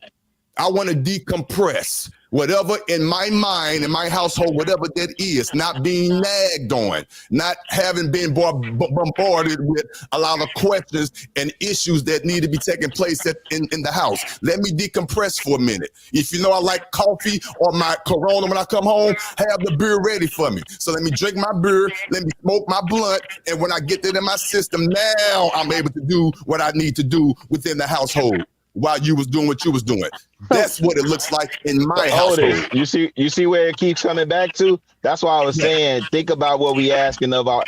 I hear you, like I'm with you, bro. I promise you, but think Okay. about what we asking of our women when we say that. I know exactly what you're saying, and I understand what Venus saying, like it could be interpreted as abuse. So, but he's not talking about it in the form of abuse. But think Right. about what you asking of your woman, though. You know what I mean? Like Yeah. when you Wait. watch Y'all the know abuse replay, it's gonna sound wild. Wait, y'all know abuse just doesn't mean putting your hands on somebody. Y'all do understand Yes, that, right? Yes. So I'm not again, talking about Yeah, I know emotional that's either. verbal abuse, financial abuse, Emotional, mental verbal, abuse, all that. spiritual Yeah. abuse. We so know all the abuses. Yeah. so when Sharon, because I agree with Sharon, because I've seen it a lot, especially with black people. What Sharon said earlier, they treat people outside of the home better and Better. nicer Yep. than they treat people Yep. in the home. So again, what does decompression really look like? You go outside, you treat people with respect, you're pleasant to them, you have patience for them, you are understanding to them, then you come home and treat the people who actually care about you like shit. That's Are you true. not I being get what you. abusive? I'm not saying that, but I get what you. I see how that happens. I know it happens, but I'm not saying that. I'm pretty sure Chicago Gorilla understands what I'm saying. I know you do to a certain degree. You're just stating the other side of what could happen. I understand what you're saying, but I promise you, I'm not saying that. Everyone decompression situation looks different within their own household, and I'm just being So honest just about mine. It's not abusive, none whatsoever, and it okay, is a give and take. so just to be clear, because I don't want you to feel personally attacked. I know you said you're new to panels. So when you're speaking, just know I'm always talking about your point and never about you. But it's more Okay. for like so the audience can just be clear, because I think we understand what you're trying to say, but sometimes it might come out like, okay, wait, I gotta challenge that so we can get clarity, And I like right? that, Venus. So I that's promise all. you we're fine. That's helping me get more precise in what I'm trying to say and be accurate with my words. So what you're saying, I take it in as all positive. So I like this dialogue. Trust me, I get it. I'm 53. I'm not no young. I get it. Go ahead, So I Lamar. appreciate you. And let me jump in this. Hey, Mr. Otis, what you're saying is basic male psychology. We could teach that to our children. This how males, they go to their cave and stuff like that. That's teachable. However, you can't come to home and expect your wife to know that. Your wife is not your therapist. She not. She not. My wife is not here to fix me. I'm already fixed. If I need to get fixed, I need to go somewhere else where they have more professional. They skilled at. They got education. So if I need my wife, I'm sorry. If I need my wife to let me calm down for a moment, I need to tell her, hey, when I come home, I need to calm down. Man, let me watch a movie. Let me drink some. Let me calm down. But that's teachable. But she not automatically going to know that. You know what I'm saying? But if I be nice to the people outside of my house, I got to be nice to everybody inside of my house. Those people outside of my house, I don't give a F about. But my family, I care about them more. So it's a higher priority. You got to have a priority system, like Benjamin Franklin said. Make a priority system, and you go down that list. You say, okay, this person more important than me than some asshole. And what Chicago Real is saying, yes, it's time for us to be ourselves everywhere we go. On my job, I'm no more. Period. Don't like me, fire me. They can't because I'm higher educated. Absolutely. I think the code switching, it needs to be debunked. That is remedial rhetoric. Code switching is not good for your psyche because you could get confused about which one is your authentic self, and sometimes those realities could clash with each other. It is not good psychologically to have a code switching mentality. You need to be authentically yourself. You being who you are is good enough for the world, and if people do not accept that, then they have to deal with that as we move forward. Also, I want to say is that we had reviewed a video on this channel. It was really good. So what happened was this lady, right? They're a married couple. And so every day her husband comes home at a certain time. And on this day, he was running late. They eat dinner together as a family. And so on this day, he's already 20 minutes late. No phone call, no nothing. And she was starting to get anxiety and saying like, where the fuck is my man? She's ready to call him and curse him out. And she like, when he walks through that door, he gonna be known that I was fucking angry and upset that he's missing dinner. He's messing up the floor of the house. And she said when she had that thought, something came over and said, hey, you don't know what he's going through. You have a choice to meet your husband with either life or you could meet him with a knife. And she took that as when she got that thought in her mind is that when he opened up that door, you can either give him all that energy that you feel of anxiety and not know where he's at and being scared, or you could just give him a hug and show him love and say how much you miss him. And she said now her anxiety is building because now she hear the keys jingling. She see them pull up in the driveway and he's turning that door and she had to make a decision. When that door opened up, she gave him a hug. She decided to choose life. She gave him a hug and said, baby, we miss you over here. I'm glad to see you home. We love you. And he broke down and almost cried and said, let me tell you about my day. Damn. You just said something. Yes. And that's thank you. Woo! And Listen, I thought that story was so powerful that you can make a clear decision. And both of them was able to be vulnerable at that time. Like her just choosing to be welcoming and allow her husband to be welcomed into the household because he was going through whatever he's going to do. He broke it down, say he was on the phone the whole time on the way home. Things happen, right? Flat tire, all these type of things. And when that happened, she realized like, man, that little decision made our marriage so much stronger.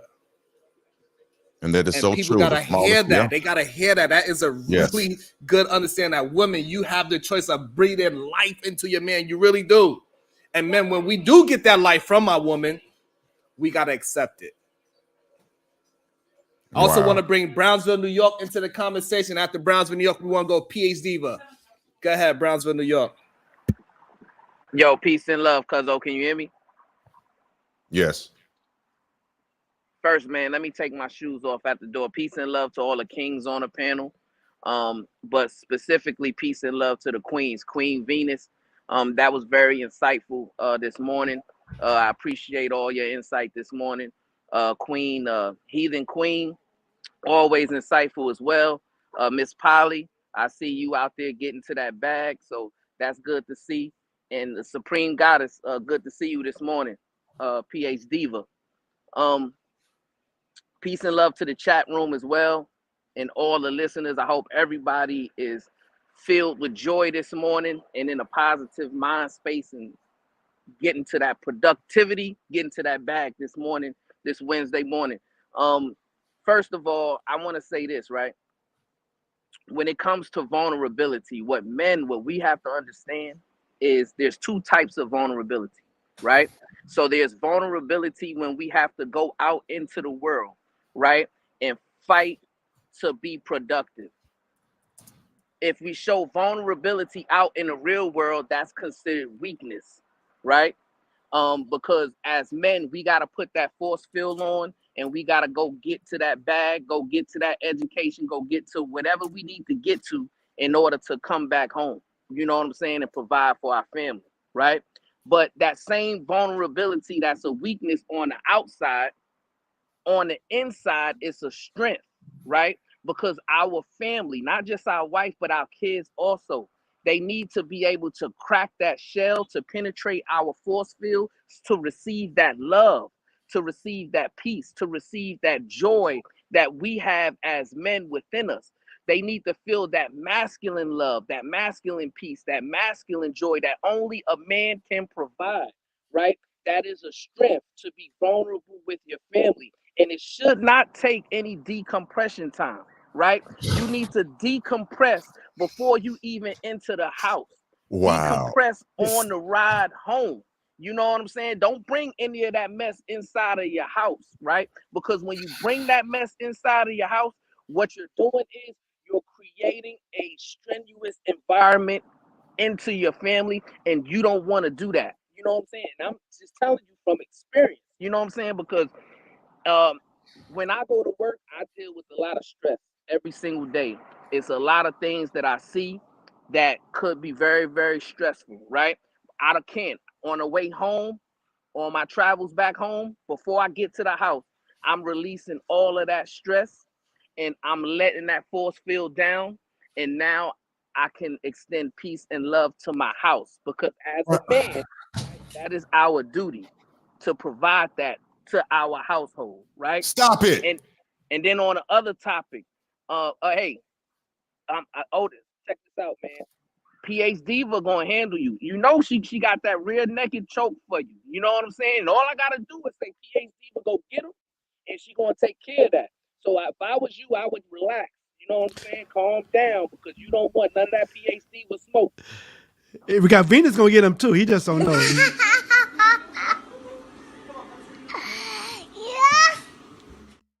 Talking so the women can keep loving you. Dude, stop it. So let me ask you a serious question. Go ahead, Question. You mean to tell me you honestly decompress 100% all the way before you come home? There's not an ounce of little left over, and your spouse, the woman that loves you, that knows your inner soul, doesn't know how to help to release that rest of that from helping you decompress? Come on, man. Wait, before he answers, hold on, before you answer, hold on, before you answer, hey, babe, have I ever brought in any kind of stress from outside the house into our household as we've been together? Say it louder so they can hear you, please. No, you haven't. Have I ever had to come through the door and say, babe, I need to decompress before I speak to y'all? No. Never happened. Not one time in my life. Y'all and y'all 1 in a million. Y'all 2 in a million. I understand that y'all gonna say it's anecdotal and that we are some superhumans. It must be maybe it's a Bracy thing. I don't know. But what I'm saying is that it is. I'm so happy when I get off work. And we can teach our young men how to deal with it, because if you authentically yourself, you will automatically decompress soon as you clock out. You're like, man, that was some bullshit that happened at work today, and it's over. I'm free of it. I'm not gonna bring it back out, because the real reason why people are so mad at their job is because they got a fake and fraud for their check, and they are mad that they gotta be that fake version of themselves to get that check. But if you was your authentic self, all those things, you will not take it personally. You will understand that job is just your job. You are not defined by your job. You are not defined by the people that upset you at your job. You are not defined by your boss, and it's okay. So when you come home, you don't need to decompress, because as soon as you clocked out, you already decompressed. Sharon, can I throw him a little bit of grace? I think Stop being nice, Venus. Yes, because the chokehold is getting tight. Go ahead, Venus. it's because y'all said he new here, so I'm not gonna do what I would normally do, right? He gotta get eased into this thing. Okay, it's rough Do it. around I can here take it. because you been saying a lot of shit that don't make sense. Okay, but I will say this, or at least the way you're wording it, it's like Okay. I don't know about that. I got you. But I will say there should be room that like, occasionally people, men and women, might come home and need to decompress. People do go through things. So to act like that's never a thing, I don't agree, Sharon. And it's a But majority of people. That's right, I'm right, gonna say right. that. It's I a don't. majority. Right, but for it The to be a hell? thing every damn day, no, I don't agree with that either. Who said every day? No, but Sharon's saying it never happens. So I'm trying to, you know what I mean? Give like Mhm. there are some days where it's just not just work. It could be just a whole, people have internal, a lot of shit goes on, right? And sometimes a person might come home and have to manage. So I'm not gonna say you should never ever need to decompress. I don't think that's fair to say. Right. But this whole every time I get off work I need to yeah, no, that's too much. Boy, y'all crazy as hell. I got you. I know, but Nah, All Otis, you're we I'm not have crazy. saying, Let me rules. tell you all something I'm about saying, panels. Otis, We You got new, man right? caves to do that. I'm in Wait, a hold cave on. now. You're new on panels. Let me tell you, you gotta say what you mean and mean what you say. If you don't, then we're gonna interpret the best way we know how. So maybe you need to explain better. But the way you're saying, we're literally taking the words that you're saying. Right. Well, I don't think I need to explain it, but I just believe that people believe what they believe, and I believe what I believe. And this is what I mean by that. I'll say this. Everyone, not everyone, the majority of people, when they come home or whatever, needs to decompress. That stuff that Brownsville is saying, everyone doesn't decompress on their ride home. Some do, and you can't get all the decompression out. Not all the time. Stop it. So you have to come into your threshold. Once you cross your threshold, what's ever remaining that needs to be decompressed, your spouse needs to help alleviate that decompression. Get that remote control. all Chill I'm out. Go to your saying. man cave. So, Chill what if out. they're hold still on. decompressing? Stop it. Let me add on to that. If me coming home, getting that remote control, going down to my man cave, drinking my first beer, and Get a smoking kiss my first. blunt, hear me out. If that's part of my decompression for that hour, then that's what that is. But while I'm doing that, and you coming down there, and you know I need that hour to release the rest of my decompression, that's all I'm saying. Now, what's wrong with that? And you cannot tell me Dog. that you don't that's not an everyday occurrence. You cannot tell me that's not. But hold on. Listen, just because that is the case for a majority of us, but you know what that Thank you. also is? But listen, that's a learned behavior. And we have to That's change learned Teachable that. behavior. I'm also. not trying Like to cut you off. you What's the learned niggas, behavior? Yes, Rilla. Coming home the to decompress. concept that we have to come home and decompress and go through all that before we can show grace and love to our family, right? Like you niggas is finna make me go in and No. Who apologize to said my we gotta wife show right grace? now. See, again, Apologize. Go man. Who apologize. said we not showing grace and love? I didn't say we not showing Apologize. grace No, and love. Otis. Who said that? No. Okay, brother, hear me out. Hear what I'm saying. Because we're saying I have to come, like I go and I battle the dragon, I slay the minions and all these other things, right? And then when I come home, I need time to myself on the regular, right? To decompress, right? Which means something is piled up in me and I have to release that in a healthy way before I can properly engage with my family. And what I'm saying is that's a learned behavior, right? From the concept of the 9 to 5, the 8-hour work week, whatever. That's a learned behavior from that, right? So we need to change and modify that behavior. That's all I'm saying.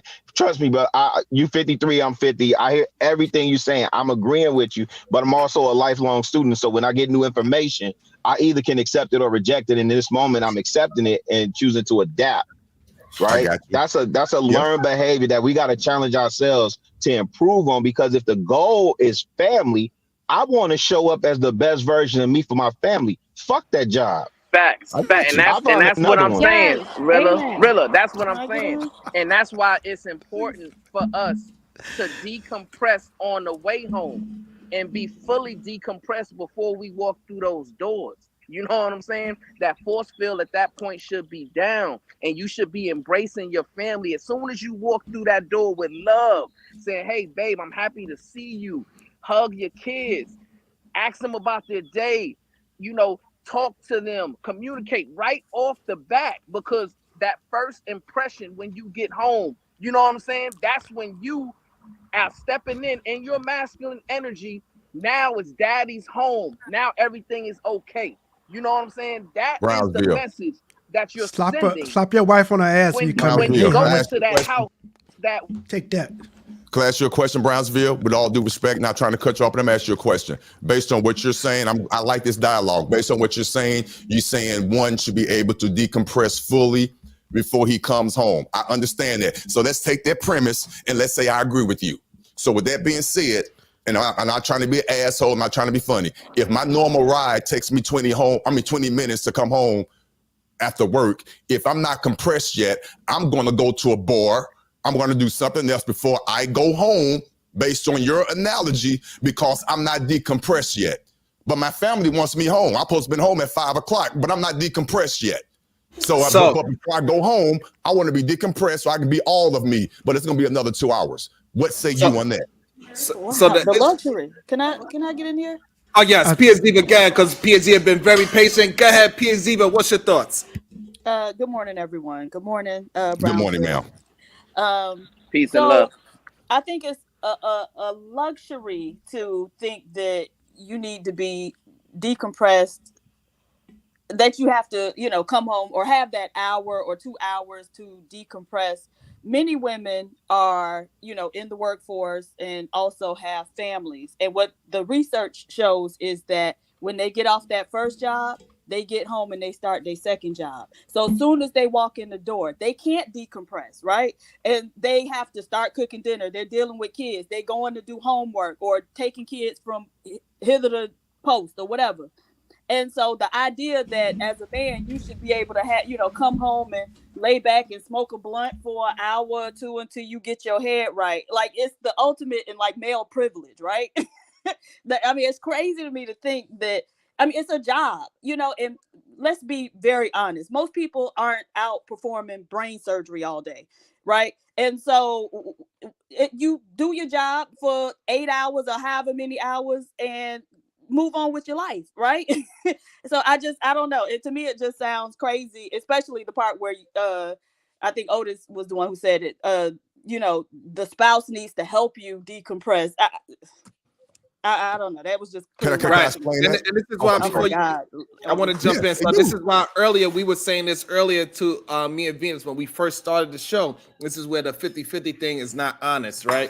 Because they want the woman to pound on jobs and jobs and jobs, and they want their job to be less and less and less. Because they do not want to be rest in a masculine, because like we were saying earlier, it's a lot that you are taking on when you are in your masculinity. You put on more weight because weight is meant for shoulders, not your goddamn hips. And so, yes, as a man, if you want to take on that masculine role, you truly want to be that, you're going to have to put on more weight. And when you walk through that door, it got to look effortlessly. Because when I walk through that door, I never did it. Brought in whatever traumas I have from outside at work into my household. My kids do not know how difficult it is to slay a dragon at all. They just know, like, I'm an amazing human being. How the fuck do you do this every day? I don't understand how we got this place and it's always clean.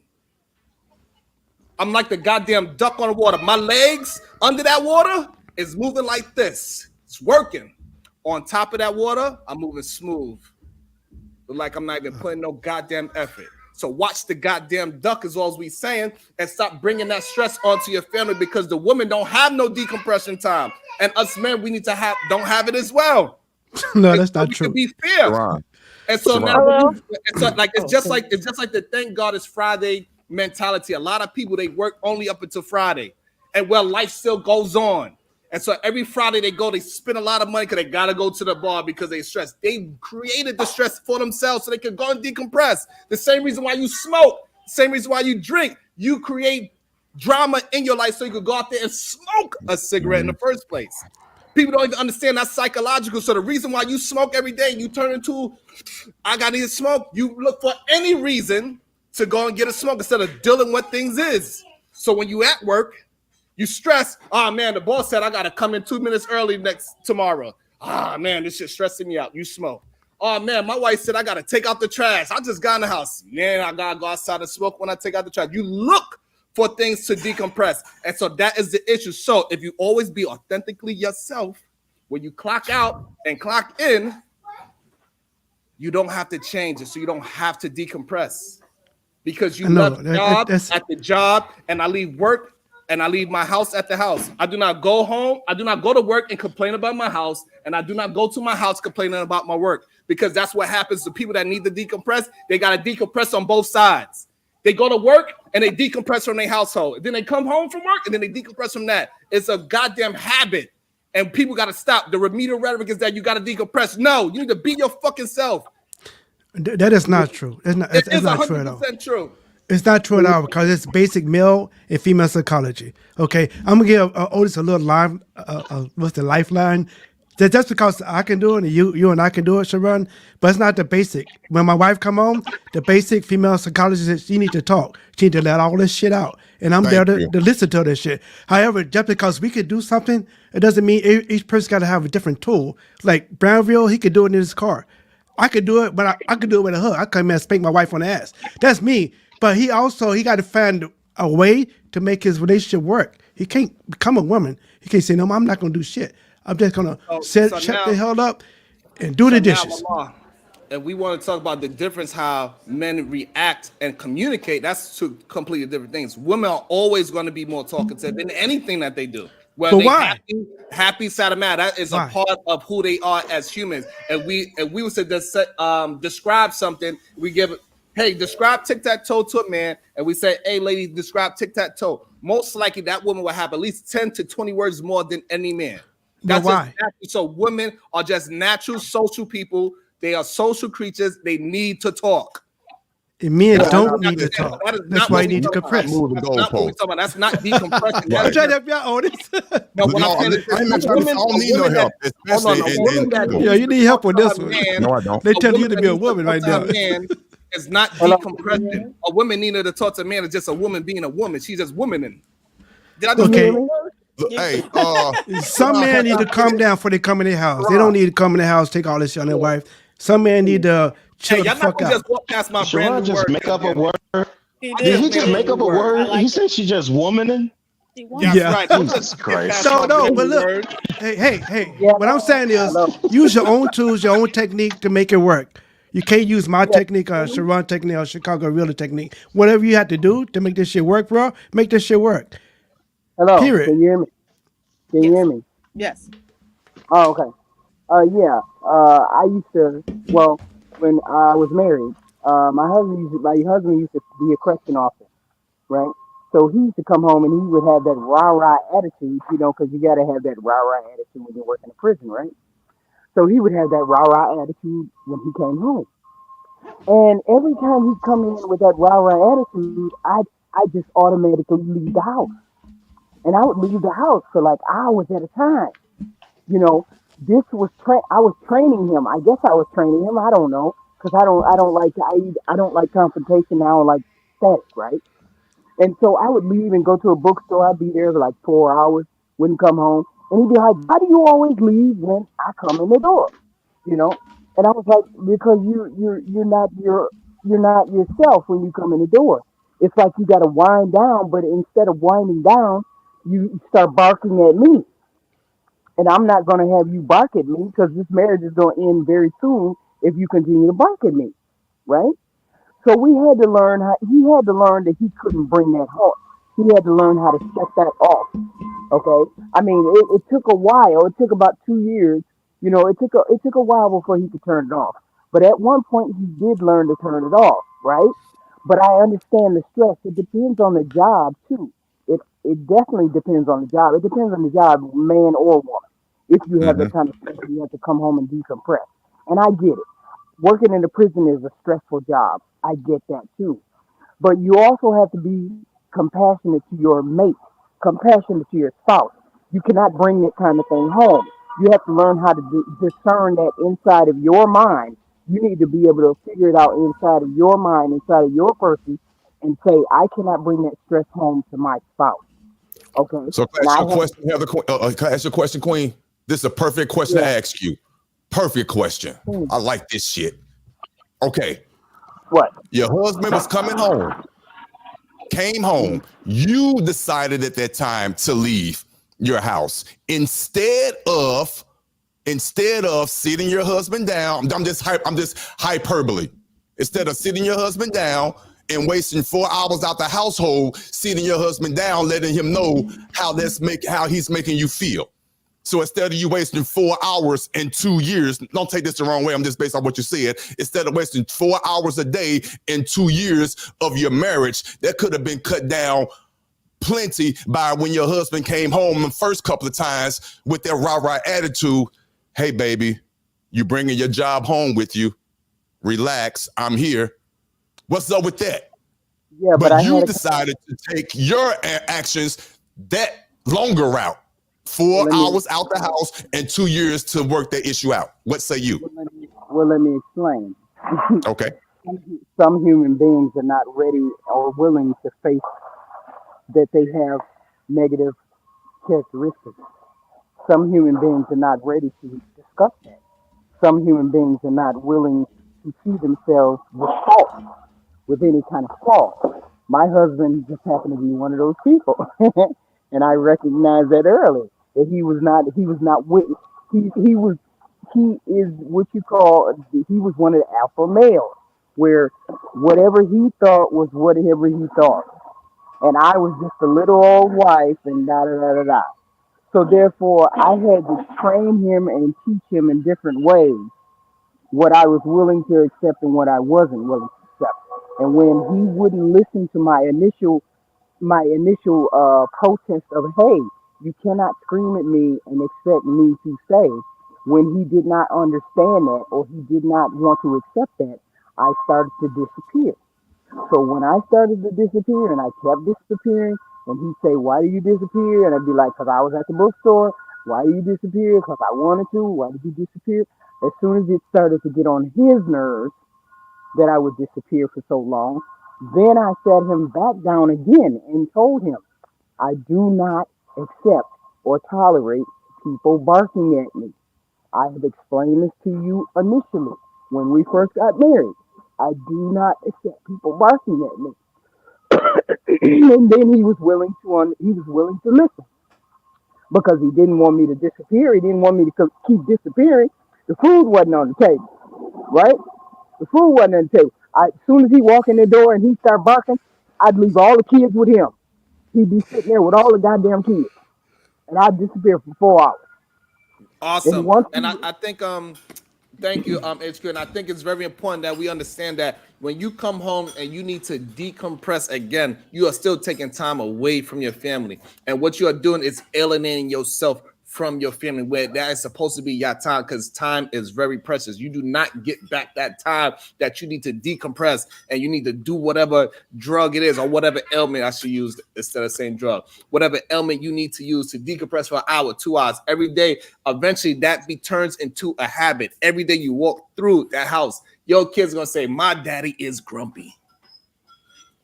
Everything is a And you got to habit. change your ideology. Because no, when you walk through the house, you should not be looking at it as I need time to see I'm grumpy. No, no, Because you see I me just I screaming at these disagree. goddamn screens all day, so Otis, she think I Otis, be do what you have grumpy. to do to Strong, survive. strong, Yes, strong. yes. Okay. I'm sorry I had to, but I'm still doing something. But I was gonna say about that, like, the decompression part. Like, even myself, like, I'll find myself doing it, but like in a different way. Like you said, like sometimes I'll go home, but like I'm like kind of by myself off to the side. But it's just like I need that moment. But it depends on who it is. Like, too, like it depends on the person. I don't think it has to do necessarily a man or a woman. It just has to do with the person, how they deal with resetting a little bit, depending on what their role is too. Because if you're in a role or position of giving out like orders all day and things like that, sometimes you just want a moment to just be clear and just have a moment, and that does happen. And so then you can go on.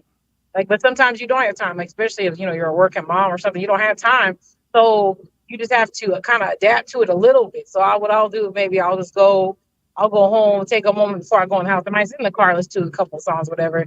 Then I'll go in the house and then continue what I'm doing. But it may be something quiet, like a quieter activity, something that's not like with the kids or something. Like, okay, hey, we're gonna watch this movie or something. Like it's calming still, but it's like I'm relaxing more than like I get home and everybody just screaming, talking about look at these papers, or something like that. So it kind of depends too. Yeah, and I just think that we just got to be careful with the habits that we create for ourselves. And then every time you have in your mind that you got to decompress, eventually it will turn to habit. Just like cigarette smoking, just like drinking alcohol. If every time you deal with something difficult, you have to use a vice to deal with it, is going to impact negatively on you and your family and the way how your family receive you. So you need to deal with it at the time. But if you always authentically yourself, you always be able to deal with it at the time and leave things where they at. I had a problem at work. Once I leave this job, that is it. It's over. I don't give a fuck what anybody said to me at that job. I know, Sean, that's you and I though. We could do that. Right, he's speaking in. And so what we gotta do is that, but we gotta change. We gotta change the rhetoric in people's minds that they gotta decompress. This whole "thank God it's Friday" nonsense. It's bullshit. It's basic male behavior. Into wait, right? It creates people to wait until Friday, say, "I'm free." Like, why are you using the word decompression or decompress as a negative connotation when it's not? Because it is when we do it, but we gotta do it every single day. That's why if we have to do it every single day, it is a negative thing. If every weekend, you gotta thank God. If every weekend you gotta thank God it's Friday, it is a problem with your job. Oh my! And then what you don't understand is this: is that your mate, your lover, the person that you are vulnerable with, because we at the point where you're vulnerable. You walk through that house, and every day you gotta decompress. Your man's gonna say, "Hey, babe, I see you have to decompress a lot. I want to know what's going on with you." Otis, don't listen to him. Maybe don't listen to him, Otis. This is what happens when y'all get this whole nagging situation happens to y'all. Because then that's when the woman saying, "Hey, maybe you need to change job. This job is having a negative impact on you." And you bringing that negativity into the household and you're not recognizing it because you got to decompress so much. Because this is why people preach you need to do what you love. Because when you do what you love and you got to deal with it, you don't need to decompress from that. You think LeBron James got to decompress every goddamn day he come home? Yes, no. he does. Yes, absolutely he does. not. No, with all due crazy. Respect, with all due respect, you sound crazy. You really do. Otis, don't listen to him. Hey, talk right now. Are you Otis, serious? Everybody got their own technique. Everybody got their own technique. Make it work. Decompress is part of life. It's part of your psyche. How dare you take that word and try to turn it into a negative connotation? You have to decompress to deal with the world, to be able to deal with the next situation. You have to. Not all of us, Otis. Man. Hey, not all of us. Okay, I'm trying to help you out. Okay, if PhD would need to come home, I need to massage her feet every day. I need to massage her feet. It's only 5 minutes, 15 minutes. Do what you got to do to survive. So look. So decompress. It means to relieve pressure. So if every single day you got to come home and relieve pressure, and your family is recognizing that you have pressure every single day you walk through that door, it is having a negative effect on your family, and you're not recognizing it, and you think that is a part of your life. And so now, when you are putting that as a part of your life, that is a part of your regimen. When you leave work, I'm stressed. This is a part of you. You people don't understand the things that you do often. It becomes a habit. I don't care if it's a good thing or a bad thing. It becomes a habit. It becomes a ritual. That is why the whole term, thank God's Friday, that you need a drink on Friday when you get your check and you go spend your money to decompress and stay away from your family because you don't want to go home and bring all this goddamn pressure to your family. Is a problem, and we need to stop with the remedial rhetoric that you need to be a code switch and not be who you are as a human being. And every single time you walk through that goddamn door, your wife gotta always bring life into everything. When the fuck she's gonna decompress then? If I every know, time you but walk through that door, Your she gonna think like, rhetoric, your "Ooh, rhetoric it's is giving crazy. her the light." Your God damn it! rhetoric is She needs crazy to right Can stand I now. say her something before I ground. leave, Your please? rhetoric is who's crazy that? right Okay, now. Hold Venus. on, before me and Otis keep going Take back it and easy, forth, Venus. I I'm want just Venus to trolling go Venus. because she don't have much time. She's finally getting out the bed. She's about to wash her ass. Go ahead, Venus. Exactly. Oh, wait, first of all, this was a great conversation. I like this a lot. Second of all, Sharon, I was with you, but now you're being extreme. Thank People you. do need to decompress sometimes. You cannot act like every day they just gonna come from work and ready for whatever the household entails. I like what PhD said earlier about like if a woman has to deal with work and let's just say she has to go home and deal with her children at homework and The there's no badass time, kids. there's no room for that, right? It's not that doesn't make it okay though. People, what about the people like I'm the type of person I need to mentally prepare for things. I don't know why I'm like that, but I'm like that. So let's just say you're the type of man who needs to mentally prepare. You get up early enough, you get your mind right, you go to work. And then you know you might go home to a bunch of kids or whatever it is. He might need time to mentally prepare for that too. It's just some people are like that.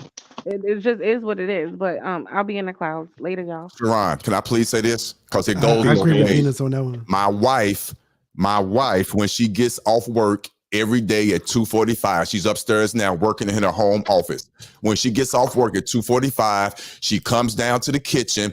I go upstairs and I ask her every day, and she could attest to this. How was your day? That's a form of her decompressing. And when I tell you, based on what you said earlier, she just let it spews out. Half the time, I'm not gonna even lie. I tune that shit out, but I'm letting her speak because she's decompressing. And she's doing that. That's what I do for in support of my wife. It goes both ways. So what are you talking about? Explain that, sir. What are you Otis, if talking it about? works, it works. I'm saying if it works, it works. Do not I know it change. works. Excuse me, Lamar. I'm talking to this gentleman right here. So what I think you're confusing is your wife being social and decompression in the same conversation. So no matter what you asked her, and she wanted to spew out and she wanted to just communicate with you because she loves you so much, she don't care what you would have asked her. That same thing would have been. But it's still a form of decompression. Don't deflect. It's a form of decompression because if I didn't ask her, it would still be in. It'll take it out in her preparing our meal or whatever she's doing. She got that look on her face. So I helped her. Now this is by what you're asking her saying. a Now, question. okay. Now I want to get to the point what you're saying. So now, if she actually needed to decompress, when you came upstairs and you said, "Hey, babe, what was your day?" She'd be like, "Not right now. I need to go spend some time by myself. I don't need to talk to you right now. I gotta go and decompress by myself." That is the difference. What you are saying is that you invite her in to the conversation. So now y'all both are communicating. She is still talking to you. She is vetting with you. There's no tension within the house. But what you are preaching is something complete opposite. You are talking about solitude. You are saying, "Hey, when I come in the house, I need y'all to leave me the fuck alone so I could decompress by myself and have a thought." So those are two Go completely back to the different things. first one. And Nope. you Nope. try to Nope. combine Go it. back to the first one. Go back to the first one. My wife does that too. When I ask her how was your day, she says, "Hey, babe, I don't want to talk about it right now." Okay, I got you. And I walk off. What's the difference? What say What the you? difference is that you moving the goalposts and y'all calling No, I'm cat. not moving I the want to bring in goalposts. You are. Easy Money You are. Jones. He said he don't You got Keep your that are. much technique, time. Otis. I'm gonna You bring in moving the Temptation Easy Money forever. Jones. How you doing, Easy Money Jones? I am fantastic. I'm fantastic. Hey, let me help my OG out real quick because I understand what he's saying. What's going on, Otis? I got you, man. I got you. And like I threw in the Thank chat you, man. earlier, I had you all wrong, man. I thought you was like a diet version of the Red Pill Ranger, man. I apologize. I had you all wrong. I don't even know who that is, but that sounds Leave bad. Red Pill alone. He'll come up here, though.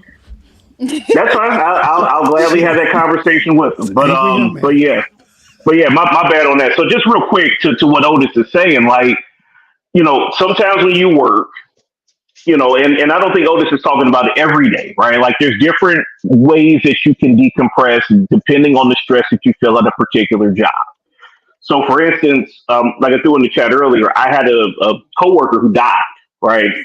And it was rough. We had to announce it at work because this person was a union steward and all this. So it was like a big deal.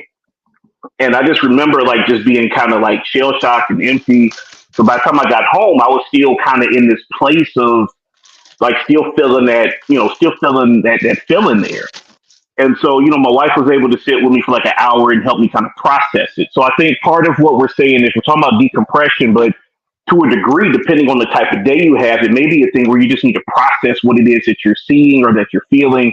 Because I don't know where everybody works, but I've definitely been in some stressful situations. I've had to call people to tell them that their relative died at work, among other things, right? And so, like there are things that you go through at work don't that aren't really allowed to decompress through your regular decompression methods, and sometimes you just need to process what you're seeing. So to Otis's point, it may be a thing where you play some good music on the way home and you're good, and you hit the door and the kids jump all over you and you go about your evening. Or it could be a thing where you're driving home, you had a call from work, they pissed you off, and now you're at the door like, man, here we go again. But to that point, and I think where Sharon is I think where your point kind of dovetails with that is you've got to be emotionally intelligent enough to understand how you're feeling before you walk in that door. And I think to your point, Sharon, like there's that balance between how am I feeling and how do I need to show up for my family.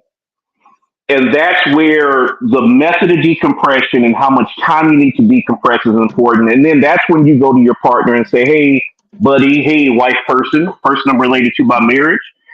I just need 5 minutes. I had a crazy day. Let me just get a beer out the fridge, stand on the porch real quick, and I'll be right in, and I'll fix that clogged up toilet. I'll help you with dinner, whatever.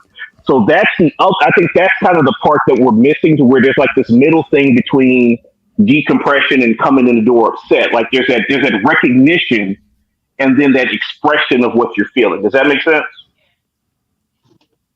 Feel free and tell me you don't. I'm cool with that. I'll have that conversation. Let me give you something that let me give an example of what I do. If I'm feeling really stressed and I need some goddamn decompression, I will come through the door and I would say, hey, babe, because decompression means to release. I'll say, hey, babe, I need you to go in that goddamn room, take a shower real quick, because I need some release. I need some release. Why take a shower? You don't eat? Why should I take a shower? I knew he was finna go there. I said, why she got to take a shower? No, he don't eat, so why she got to take a shower? He just came home from work. He came from outside, but she got to take a shower. Right. You know what I'm saying? I need some relief. I need to express myself. I need to get all that goddamn vigor. I need to get all that vigor and that stress out. And I'm gonna pull your back out. God damn it. That's how. But to that point, really quick, maybe it's the word choice. Maybe process is the way that we need to kind of. Maybe that's a little bit closer to what we're talking about. To where you have a crazy day, and you just need to be like, man, what the hell just happened, or what happened? What am I feeling right now? Because a lot of times what I found is I would come home from work and still be wound up, and I haven't processed what I'm feeling, and I'm still mad at something that happened at a meeting at 9:30 and it's 6:30 at night, and I just didn't give myself the chance to process it. So maybe processing is better than decompression, even though I understand what both mean and I understand what it means when I use it, but maybe that's the better word here. So at that point, I'll shut up and listen, and y'all keep talking.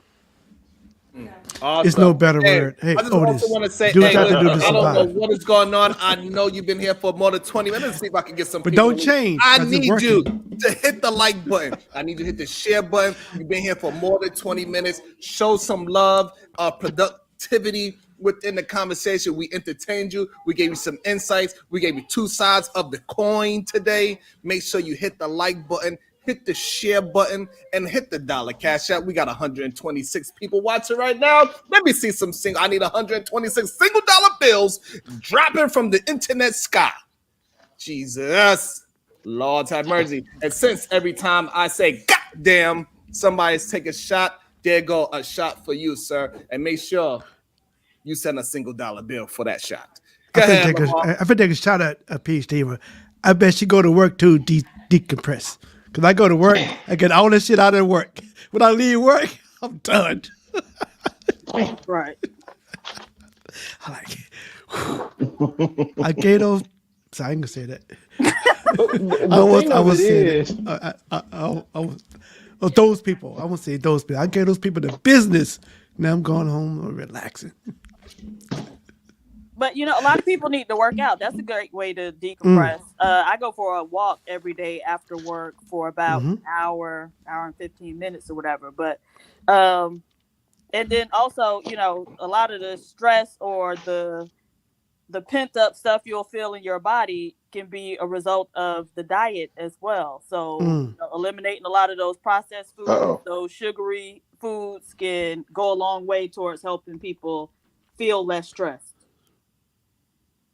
That's true. Maybe that's why I never had to come home and eat up my dinner. It's different techniques. So if Otis shit working for him, I think that diet definitely plays a part in it. But the truth of the matter is, these conversations are always nuanced, right? And I think the overall goal is to become better versions, and again, better versions of ourselves. And so, obviously, it's always going to be put your face mask on first, or put your gas or whatever. You know what they tell you when you're on a plane? Put your mask on first, right?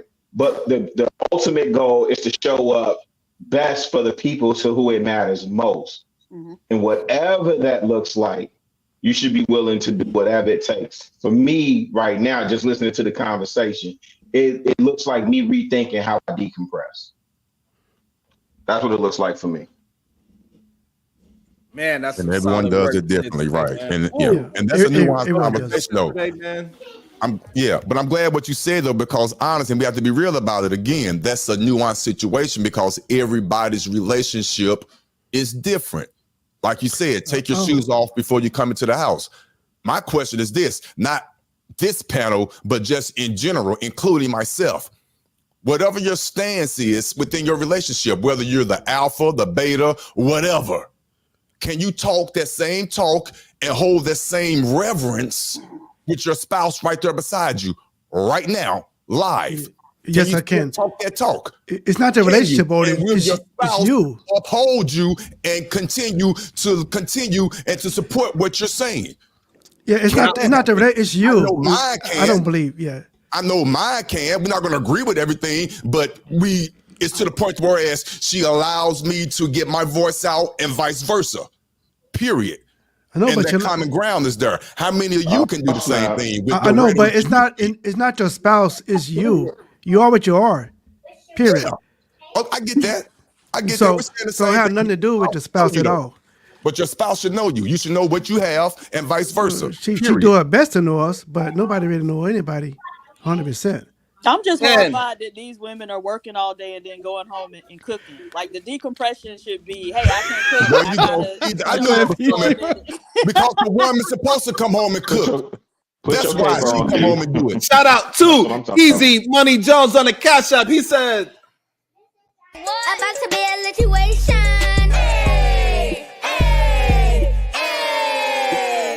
He said, play my song. And listen, we got 121. We need 120 more single dollar bills in air so we can hear the full song of that goddammit shit that support productive Peace, deals.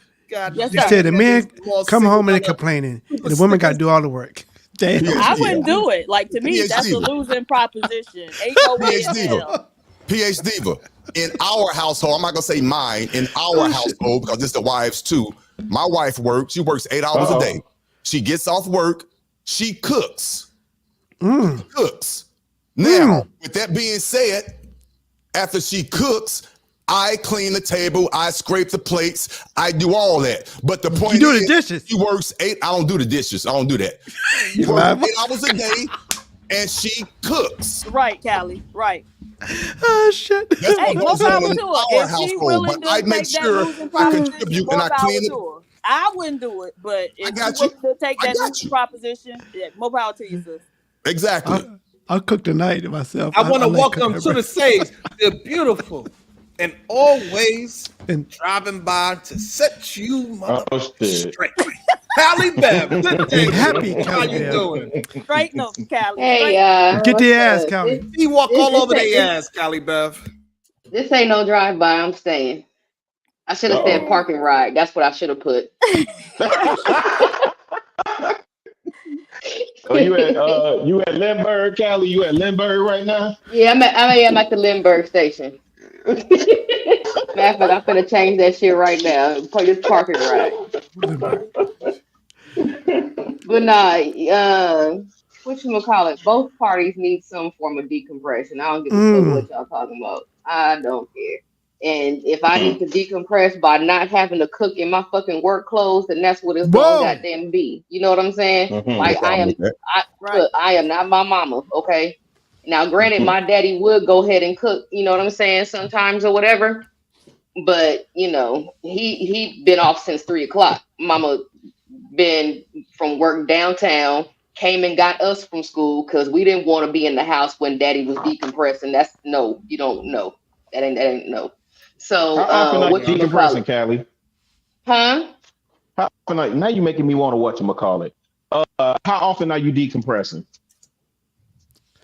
Depending on what's going on depending on what's going on at work or whatever. I'd say probably maybe about once every other week. I need to just be like, hey, y'all, y'all leave me alone. You know what I'm saying? That's different, yeah. But at the same time too, y'all know I go outside, my outlet too. You know what I'm saying? Me and my girls get together once a month and we decompress like all fucking day. So there's that. Perfect. And this is why I was saying earlier, this is why women do survive longer than men, because they willing to get in a group and have that communication, decompress with each other, whether it's shopping, whether it's going to the lounge, whether it's just hanging out at the house and sipping some wine. They don't do it every night, but that's a form of decompression. That's why they can get together, and that's why they live longer than men, because men want to do everything by their goddamn self. I want to welcome to the show the beautiful, and I know she never has to decompress, the verbal assassin. Watch football game every week. Hello. Can y'all hear me? Yes, we can. Yes. Hey. Okay, good, great. Hey, everybody on the panel. So I've been listening all morning and everything's great conversation, but I heard something that disturbed me to the pit of my soul, right? And there's a caveman on this panel who is bragging about his wife working 8 fucking hours. And let's be clear, it's more like 9. And we're also not adding in the commute, right? And he's bragging to everyone about how she comes home and then she has to cook, right? And then he doesn't even make it better by saying that he washes the dish. No, he scrapes plates out like he's a 10-year-old. How does your wife get to decompress? When does she get to decompress? Can I tell you Because that's not a flex, what you're doing. Whoa. No, and I mean this in all sincerity. My wife and I understand the dynamic of our marriage and our relationship. She knows that we have to eat. So after she works upstairs, oh my Lord. After she works upstairs, I go upstairs. She come down in the kitchen. I ask her, how was her day? That's the first form of decompression. And then she starts to spew and starts to let it out. So that's she one. Spews. Well, she spews. Excuse me. Word choice, she sir. spews. Excuse my she phrase. spews. She starts to explain to me her day. Let me get my phrase together. She starts to explain to me her day. So that's her first form of whatever that word we're talking about. Decompression. The decompression. The second part, seriously, is after she gets through preparing the meal for us, which is what she's supposed to do because it's part of our dynamic. What I do to help her decompress. When it's time for me to go down on her, I go down on her. Ooh, and I Lord do what Jesus. needs to be done. That's part of her So decompression. so her decompression. So like I can't. PhD, but would you like to take this one? Because I'm gonna have to go on mute for a second because this is absolutely absurd. It sounds horrifying, actually horrifying. That's I'm tickled. I'm tickled as fuck. Listen, I know this sounds crazy and I know it sounds one-sided, but it's not. My wife is happy. We have a great dynamic. Without a shower? It's a give and take. It's a give and take. It really is. It's a give and take. I'm dating my wife. Okay, so after you go down on her, right? And she loves it. She's so decompressed. Wait. Okay, but do you Eyes leave going it at back in the that? head. Do you leave Oh, it? she's Okay, so but decompressed. Otis, do you Yeah. leave it at that though? So you go down on her, and do you leave it at that? What you mean? Yeah, she done for a few hours. I'm good. Okay, so you don't do anything else. You don't try to like, go further with it. You don't try to take it to the next level after you go down on her. What do you mean next Damn. level? What you mean by next Did level? she take a shower first? Wrong. Talk to me. We talking about Putting decompression. your penis in a Otis. You know what she mean. Oh, you mean that? Of A course. dirty box. Okay, then. So it's not, okay. So again, we're going back to it being about you. No, it's So not. she can't even. She It is enjoys though, that. because She you enjoys like that. That's a Mister. form of decompression. I'm being Well, how honest. do you know? Not How like do you Mister. know? Because How she do you told me. actually know? Oh, because she told me. you. Do you know Yes. that we Fight tell back, you all Otis. Fight kinds of back. things? Stop it. That's you. We tell You y'all lie all to your kinds of spouse. things. See, Mine this don't is lie the to me. delusion that you want to believe. Wow. Mm. See, don't go there. This I'm being woman is honest with you. this woman is your workhorse, and then your hump toy. That's what you're No, telling you us. saying that. Listen, the words that are coming out of your It's mouth are called the not bang disparaging. maid. The words that are coming out of your mouth right now are not disparaging to me. That's Why disparaging can't you to a wash the man. dishes? Why can't you wash the dishes? Because I don't wash dishes. I don't understand. Because So, have you ever lived by yourself? I'm going to answer Have your you question. ever lived by yourself? I'm going to Have answer you your ever question. lived? Yes, I Okay, have. you said you don't. Okay, Yes, and I who have. washed the dishes? When I was You by didn't wash your myself. own dishes. Listen, I'm answering your question. I'm being honest here. When I'm by myself, I know, and it's terrifying. I know. I wish you when weren't I'm being by honest. myself, No, I'm really. self-sufficient. When I'm by myself, the key word, But now you have a live-in maid, right? And no, now, for some you reason, say you maid. think That's that you you saying shouldn't that. have to wash dishes. So I don't washing have a dishes is maid. her job.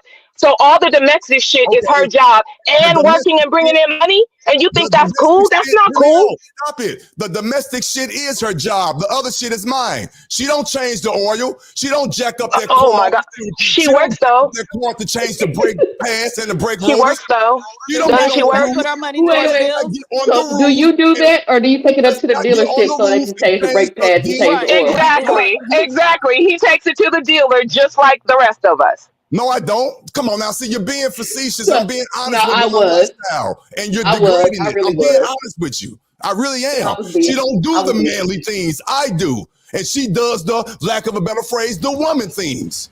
He Working changed the What and are title changing to woman the the. oil. things He changed the though? That's title it. She's not to offering you to change the commodious. oil and the brake pads. Cook, Cleaning is a human cooking, thing. No. Well, well, cooking. well. Does she Then pay okay. So bills? then, Why is it then? So cooking is a woman thing. Why is it that the We most have a famous, relationship. the most successful chefs are males and You always talking to have been? chefs again? You're moving the goalposts. You're asking me They're about cooking. my They're situation. cooking though, but that's a woman thing though. So why are the In most my famous, household, most it successful is. chefs males? Let me clarify this. In my About to be a situation. Hey, hey, hey. in my household, I got you in right my now, Otis. And please, household, I the got you wife right now, cooks. Otis. I'm I reading got it. you. And please allow Otis to get his full thought. Don't Thank interrupt you. him every 2 words. And Unchained, I work 12 hours plus gym and cook. Stop crying. It's easy. Go ahead. Listen, now, like Go I was ahead, saying, Otis. Try okay. to let him get out more than 2 words. Let him get at least 5 words out before y'all interject. Thank you. I'm gonna go after Otis. Okay, Sharon, but I'm gonna count. I'm gonna Count. count. Okay. The dynamic in my household, even though it's not well accepted, we have a man and woman dynamic. She does, in my opinion, woman things. She does the domestic housework. Mm-hmm. She cooks. Mm-hmm. For example, we had chicken last night. She fried the chicken. Well, my fault. She put the chicken in the oven, whatever. But before And let me she guess, did, will you let me you beat your finish? chest and you got the big piece, didn't you? That what you did? I know. That's what you did.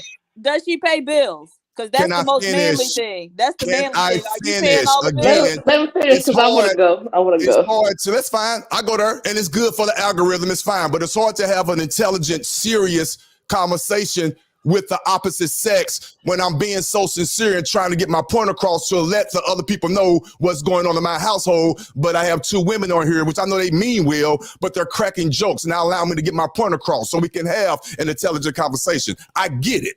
But if you allow me just to get it out so we could confer and talk about it, that's fine. What I was saying was, and my wife is right here because she came down the steps because she heard me raise my. Come around here. Come around. Yes, they can hear you. You taking it the wrong way, He's baby. up here every day telling us what's going on in his house. Girl, go work yourself into the ground I and got cook it, that babe. dinner. I got it, Go babe. cook some food and give him the big piece of chicken, girl.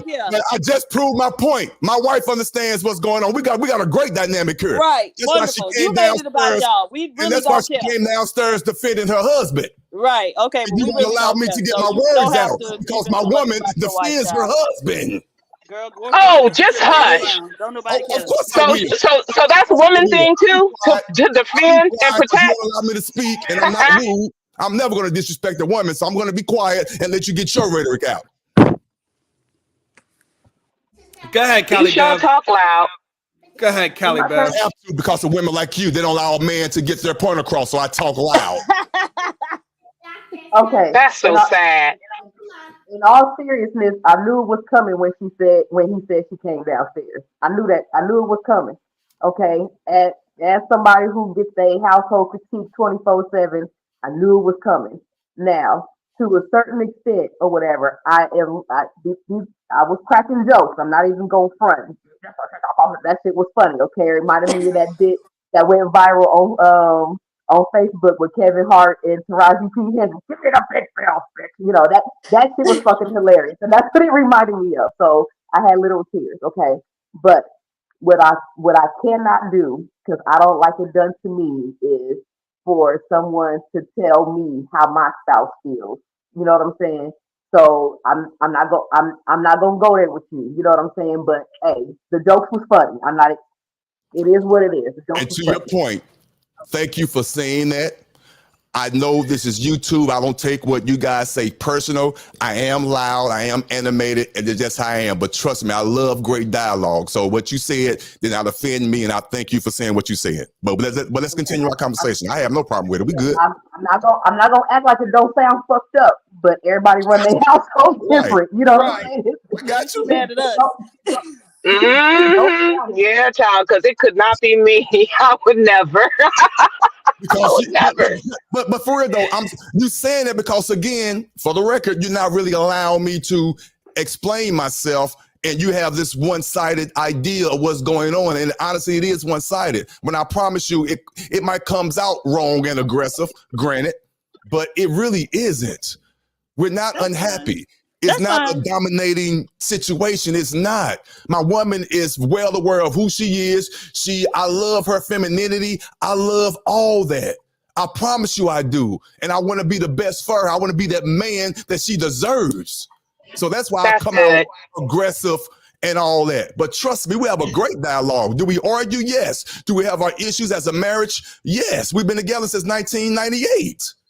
Congratulations, man. Congratulations. Oh, your wife gonna beat your ass after this YouTube is over. She's gonna beat your ass.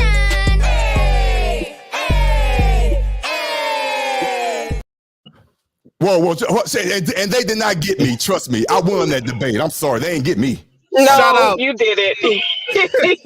Shout out to the beautiful and always lovely Sean Love and support. Thank you so much. Natasha Vincent with the $9.99. She says, okay. No, I don't need you, babe. We Mrs. good. Otis. They're We happy. good, babe. That is that. Shout out to Natasha Vincent. Thank you so much for supporting the show. Okay, can I just ask one more question, then I'm gonna go? Please, Verbal, please don't ask nothing else about his relationship. I'm not gonna ask you. Mike, God damn it. We need 30. I'm not gonna ask him about his. Oh, okay. I just because he said it's a woman. He said that's a woman's job. So I'm wondering do you think that men who cook for their wives, that they're doing a woman's work and they're out of place to be doing that? Bam. About to be a situation.